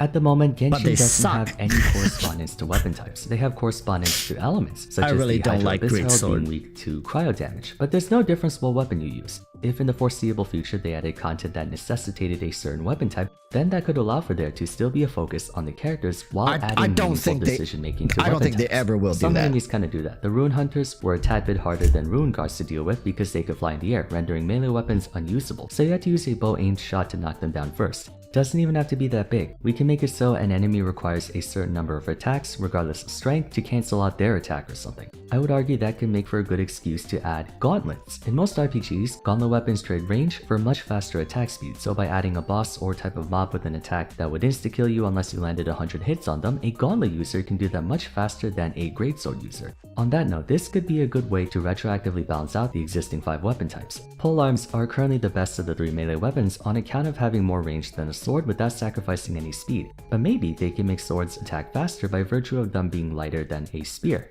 Anyway, that's one way we can add more weapon types. I'm not sure how far MiHoYo's gonna go in terms of technological advancements, but if say Natlan was a more industrialized nation, then they could add a cannon weapon type. Cannons could automatically come with an explosive property that can be used to deal Imagine with if enemies that need to be dealt characters heavy with pyro guns damage. comes out. So if you can't easily achieve overload, then you can use a cannon unit instead. These kinds of scenarios would justify adding more weapon types, but therein lies the condition. Weapons, like any other game mechanic, are only as engaging as the opposition they're being used on. Version 3.7 Spiral Abyss was a frustrating one for many players, namely floor 12. The first chamber required you to have a way to deal with both a Hydro and Cryo Abyss Herald. Prior to Dendro, the best way to deal with Hydro Heralds was with a Cryo unit, but with there being a Cryo Herald, you also needed a Pyro character. Then if you look at Chamber 2, there was a Thunder Manifestation, reducing the efficiency of Raiden National, which would have been a perfect team for the first chamber second half. But then you have Chamber 3. The Consecrated Beasts do crazy damage, necessitating a heavy shielder like Zhongli, which prevents you from using him to safeguard you for the second half. Then that Baptist jerk sequentially cycles through a fire, water, and ice shield. This made team building uncomfortably restrictive for a lot of players, to which I agree with. However, a part of me also found it to be quite refreshing. I had to plan ahead and carefully think about what characters I wanted to bring instead of brute forcing my way through everything with the same party. Was this the best way to do it? No, but there was at least an attempt. Countless times in the past, I've mentioned that what bothers me the most about Genshin is how we have such an extensive selection of units, elements, team comps, and strategies we could go for, but the game's content doesn't challenge or pressure us enough to make use of all of those combinations. So in practice, there's no point in theory crafting a bunch of different teams when you can just pick one team and clear everything just like that. Well, that's the biggest problem in Genshin Impact, and that's why a lot of the guides channel for Genshin Impact don't find as much success nowadays compared to like back in the day. Players actually has remained relatively consistent for the last year and a half for Genshin Impact, but viewership on guide channels were some of the biggest channels, period. They were pulling in over 1 million views per guide. But what happened, fast forward to now, I think Ziox this is Sevi Plays, Braxophone, these 3 are pretty big. X Slice, they all do guide content, but their guides have just really struggled to compete with the old numbers they were pulling. And it's not like views matter, but this is a great indication of a lot of players are getting to the point where they're so well versed in the game themselves, they don't need to look at guides, and they can build 1-2 teams and just use those teams for the good part of a whole year, right? So it's just we're getting to the point where that if the game doesn't evolve any further, there's really no need for content creators to even stick around apart from playing mini games. It's also evident that the relevancy of Genshin livestream has not really stuck around very much because there's really no need to look at people play the game. You can't really learn anything. You can't really study how they play and stuff. And it's not fun, in my opinion, to watch people play through the Spiral Abyss. So oftentimes for Genshin live streams, what ends up happening is you got Genshin on the background and you're just talking to the streamer, right? That's and then 99% of the people get ignored anyways with the big streamer because their chats is traveling at Mach 3 or something like that, so they can only talk to 1 or 2 people every few minutes. So the whole interaction with a Genshin stream environment is very, very tough. The Genshin doesn't promote a healthy streaming interaction, in my opinion, and with the content nowadays being so Like, same thing, like, even if we get into Fontaine, a lot of people are like, oh my god, Fontaine is gonna save Genshin. No, it will. Like, come on, guys, stop with the copium. Genshin is Genshin, right? The content creators, let me just look at the content creators for Genshin. How many of them migrated to Honkai Star Rail the second Honkai came out? What do you guys think is gonna happen when Wuthering Waves comes out? Like, if this is what happened when Honkai came out, what is gonna happen with Wuthering Waves? Right, same thing with Zenless Zone Zero. Zenless Zone Zero is a little better because that's a Hoyoverse title. But every single time something new comes out, it's going to cleave more and more people away from Genshin Impact.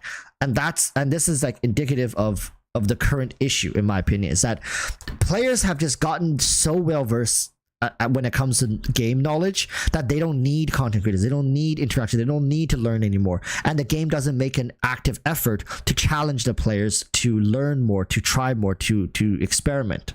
We diversify for fun, but it's not enforced on us by the game, and it would be a more fulfilling experience if it did. Like I said, the ultimate focus of Genshin is on the characters, so we don't want weapons to overtake the meta, especially given how difficult it is to get them without spending money. Would I recommend doing it in the way they did Spiral Abyss 3.7? Absolutely not. Floor 12 punished those who didn't wail for every character or deck them out with 5-star weapons and constellations. Instead, the direction I recommend they take is to double down on the character focus actually. Let me explain. Right now, we can act under the assumption that weapons in Genshin hold no water, only the character and their element does, right? Players have brought out that certain unit weapon types don't exist yet. For example, we don't have a Hydro 4-star bow user. The only bow users are Child and Yelan, both 5 stars. We also don't have a Cryo Catalyst user. This could be an opportunity to encourage players to work on units they wouldn't have otherwise. Another franchise I'm a big fan of is Fire Emblem, and one of their most iconic mechanics is the weapon triangle. Sword speed axes, axis speed lances. You see, okay, but would people play a 4-star Hydro character if it sucks ass?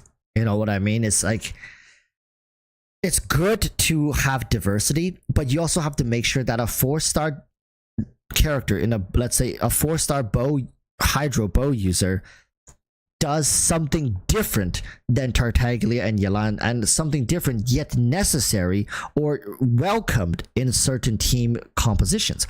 You can't just throw a 4-star Hydro bow user in there and just hope they somehow survive the meta and people love to use them. Look at Mika right now, for example. Mika, even though it's a utility niche, people aren't really utilizing the character yet unless they create new incentives, right? You can't just throw characters in, and I think Hoyoverse has done this for far too long, and they've gotten too comfortable with it. They'll have no problem create a character and make it different just for the sake of being different. You cannot make something different for the sake of being different. There has to be a clear purpose of why the character exists, and Hoyoverse has been struggling with this, in my opinion, at least for the 4 stars. And Lances be swords. They've expanded on that for some games, such as Anima Magic beating Light Magic winning over Dark, and Dark winning over Anima. While it doesn't prevent a sword unit from beating a lance unit, it adds a whole new level of thought put into how to efficiently clear the game. If there are any plans to add more weapon types, I wouldn't mind having some semblance of that in Genshin, such as the hypothetical I made earlier with gauntlets. If there's a cryo enemy with a one-shot kill attack that can be disabled by doing 100 hits in 30 seconds and a hit from a gauntlet counts as 2, that one pyro gauntlet user you never use is suddenly very useful. Or to repeat the enemy that requires heavy damage but is resistant to melee weapons, you can use a cannon unit. In totality, the thing is that's also not going to sit very well with the players. Players are going to be like, oh, why are you punishing me for not investing in this character, right? Like, why are you making it so that this piece of content, because right now Genshin Impact, sure, there are content that favors certain types, certain elements, but it's never been a case where like, oh, you have to use this one character, right? I think what Genshin currently has right now is a good balance between for people who wailed and for people who are free to play. Because free to plays are, let's say you have probably a sword user, you have a different element coverage right now, like it depends on it, like even if, so let's say you never built Fischl, you never built Yaimiko, you don't have Raiden Shogun, but you somehow have like a Beidou chilling around, right? So you still have Electro somewhat covered to a certain degree, albeit not very efficiently, but it's there. But if in the future you have a character like, or a weapon type that you need to use and build up and abuse, and on top of it you need to pair them with this weapon or something like that, that could start opening doors to whale bait territories and even more FOMO to make sure people have every single element coverage, every single weapon coverage, and all these characters being built up. Like, it's extremely expensive to build all these characters. Now, sure, given 1-2 years, maybe you can have everything fully covered, like, and fully maxed out with the ideal artifacts. But at that point, like, what are you playing the game for? You're just forever chasing the tailcoats of the meta. Genshin would not stand to benefit from having new weapon types because the game currently doesn't have the right foundation to enable that, but they could in the future. I feel like there's room for a lot of exploration in this field that can do wonders for the game's longevity. The only problem I see with this is that some characters might need to be reworked if that ever happens. If they ever add daggers as a weapon type, they'll need to figure out what to do with Shinobu, who uses a sword, but let's be honest, she gives off a very assassin vibe. Or if they add gauntlets, what do we do with Hazel? They sort of already eliminated what remaining expression weapons have, so realistically speaking, I'm not sure they have any intentions of creating more weapon types, but even if they don't, they can still work with their current selection. I wouldn't mind having a weapon triangle or something of the sort for the 5 types we have now. In fact, they already have it. Some of the bounty reputation enemies take bonus damage from certain types and are immune to others. They just have to expand it to the rest of the game. Give us an excuse to use Ningguang, Dori, Sayu. They shouldn't force us to use them, but the point is to give incentives. We need more incentives. Anyways, that's gonna be it for... The only incentive you ever need is, do you like the character enough? That's basically what HoYoverse is telling you. Do you like them enough? If you like them enough, you will use them. You don't need us to give you guys an incentive. Incentivize yourself. Hell, like, again, I really like how Vars delivers his videos and the information in them, but he always tries to leave it as this uplifting beat, like, oh, it would be really nice if we got this, or it'd be amazing to see the developers take the game in this direction, when I know for a fact, if you sat this man down and you asked him, do you realistically think this is going to happen, or is this just wishful thinking? He'll 10 times out of 10 say it's just wishful thinking. It'll never happen. HoYoverse would never do it. Why? Because they're, like, again, we keep going back to the same answer. They will not change something that is not broken. Nothing is broken. Everything works fine. They got a really decent system going on here. Great elemental coverage with great diversification between elements and weapon types. Very, very well balanced, in my opinion, when it comes to overall usage rate. The only imbalance is that it's too heavily favored towards Hydro, and Geo is completely left in the dust. But apart from that, the other systems in Genshin Impact is working fine. It's working actually better than what most games have, in my opinion. Now it's really for HoYoverse is, how do they reinvigorate the excitement for people to pull for new characters without power creeping? Now this is a really tough question to answer. How do you excite people without power creep? They have covered so many different niches already in the game. How do they incentivize you guys again to get excited for this? Like, they're gonna have to find a way to excite you guys to pull for old, like, characters that does the exact same thing as other characters but in a different color. Like, truly at this point, different animation, different color, but does the same job, right? Like, a lot of characters falls kind of into this category. So that's the $1 million question. I mean, no, that's the $1 billion question for HoYoverse. So they're gonna continue working on their waifus, their husbandos, right? I think Fontaine characters looks really good, despite me saying that they're just reskinned characters of other characters. But they do look really good, all right? And of course, there's the whole storyline that takes us into the land of Fontaine, and then we're gonna get attached to these characters because we meet them through the story, and then before you know it, you're like bent over backwards with your wallet sticking out your ass, and Dawei just reaches in and grabs out like crisp $100 bills straight from your bank account, right? While you're laying there wondering what the fuck just happened. But that's gonna be that for me. I think Vars makes good videos. If you guys still don't know who he is, he basically is another commentary discussion channel. You guys can go check him out. He's pretty cool. Again, if you guys want me to react to any videos, don't hesitate to send them to my Discord. You can, to DM me, you would first have to be in the same Discord channel as me. So you can just join my Discord. It's linked in the description, I believe. It should be, at least.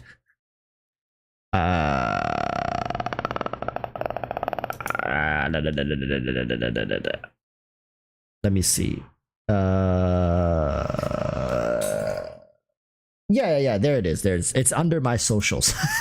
So join my Discord, send me any videos you want me to react to, and yeah, I would love to look at more videos. I think a lot of these times I just end up having a lot more fun reacting and having discussions about these. But again, I'm not hating on Vars. I think he makes some great points.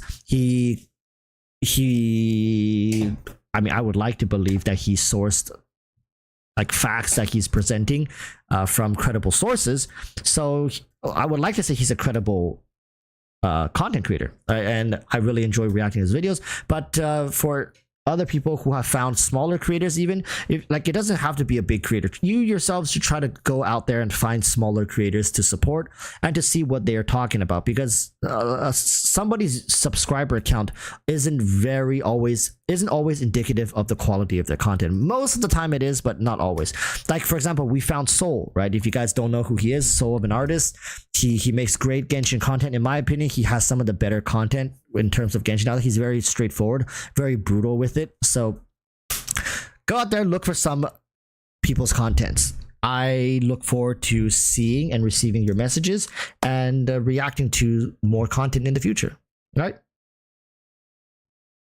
Anime Holocaust says Fontaine has new combat mechanic that 100% to incentivize new Fontaine units, and I think that's the right approach. That's a really good approach for Hoyoverse, to have new combat mechanics and then build that into future characters. Now, does that mean that for a little while, the characters that don't what do you mean, like these old, what do I mean, like older characters that don't interact with this new combat mechanics are gonna fall out of the meta a little bit? I don't want that to happen. I don't want it to segregate the new and the old, but I want there to be more incentive for the new and hopefully more excitement playing the new characters, right? Something new that's more refreshing, kind of like how Dendro revitalized a lot of the older elements in the game. All right, that's gonna be that. Thank you guys so much for watching and tuning in. I'll see you guys in the next one. Till then, urge y'all to stay safe. Peace, bye bye.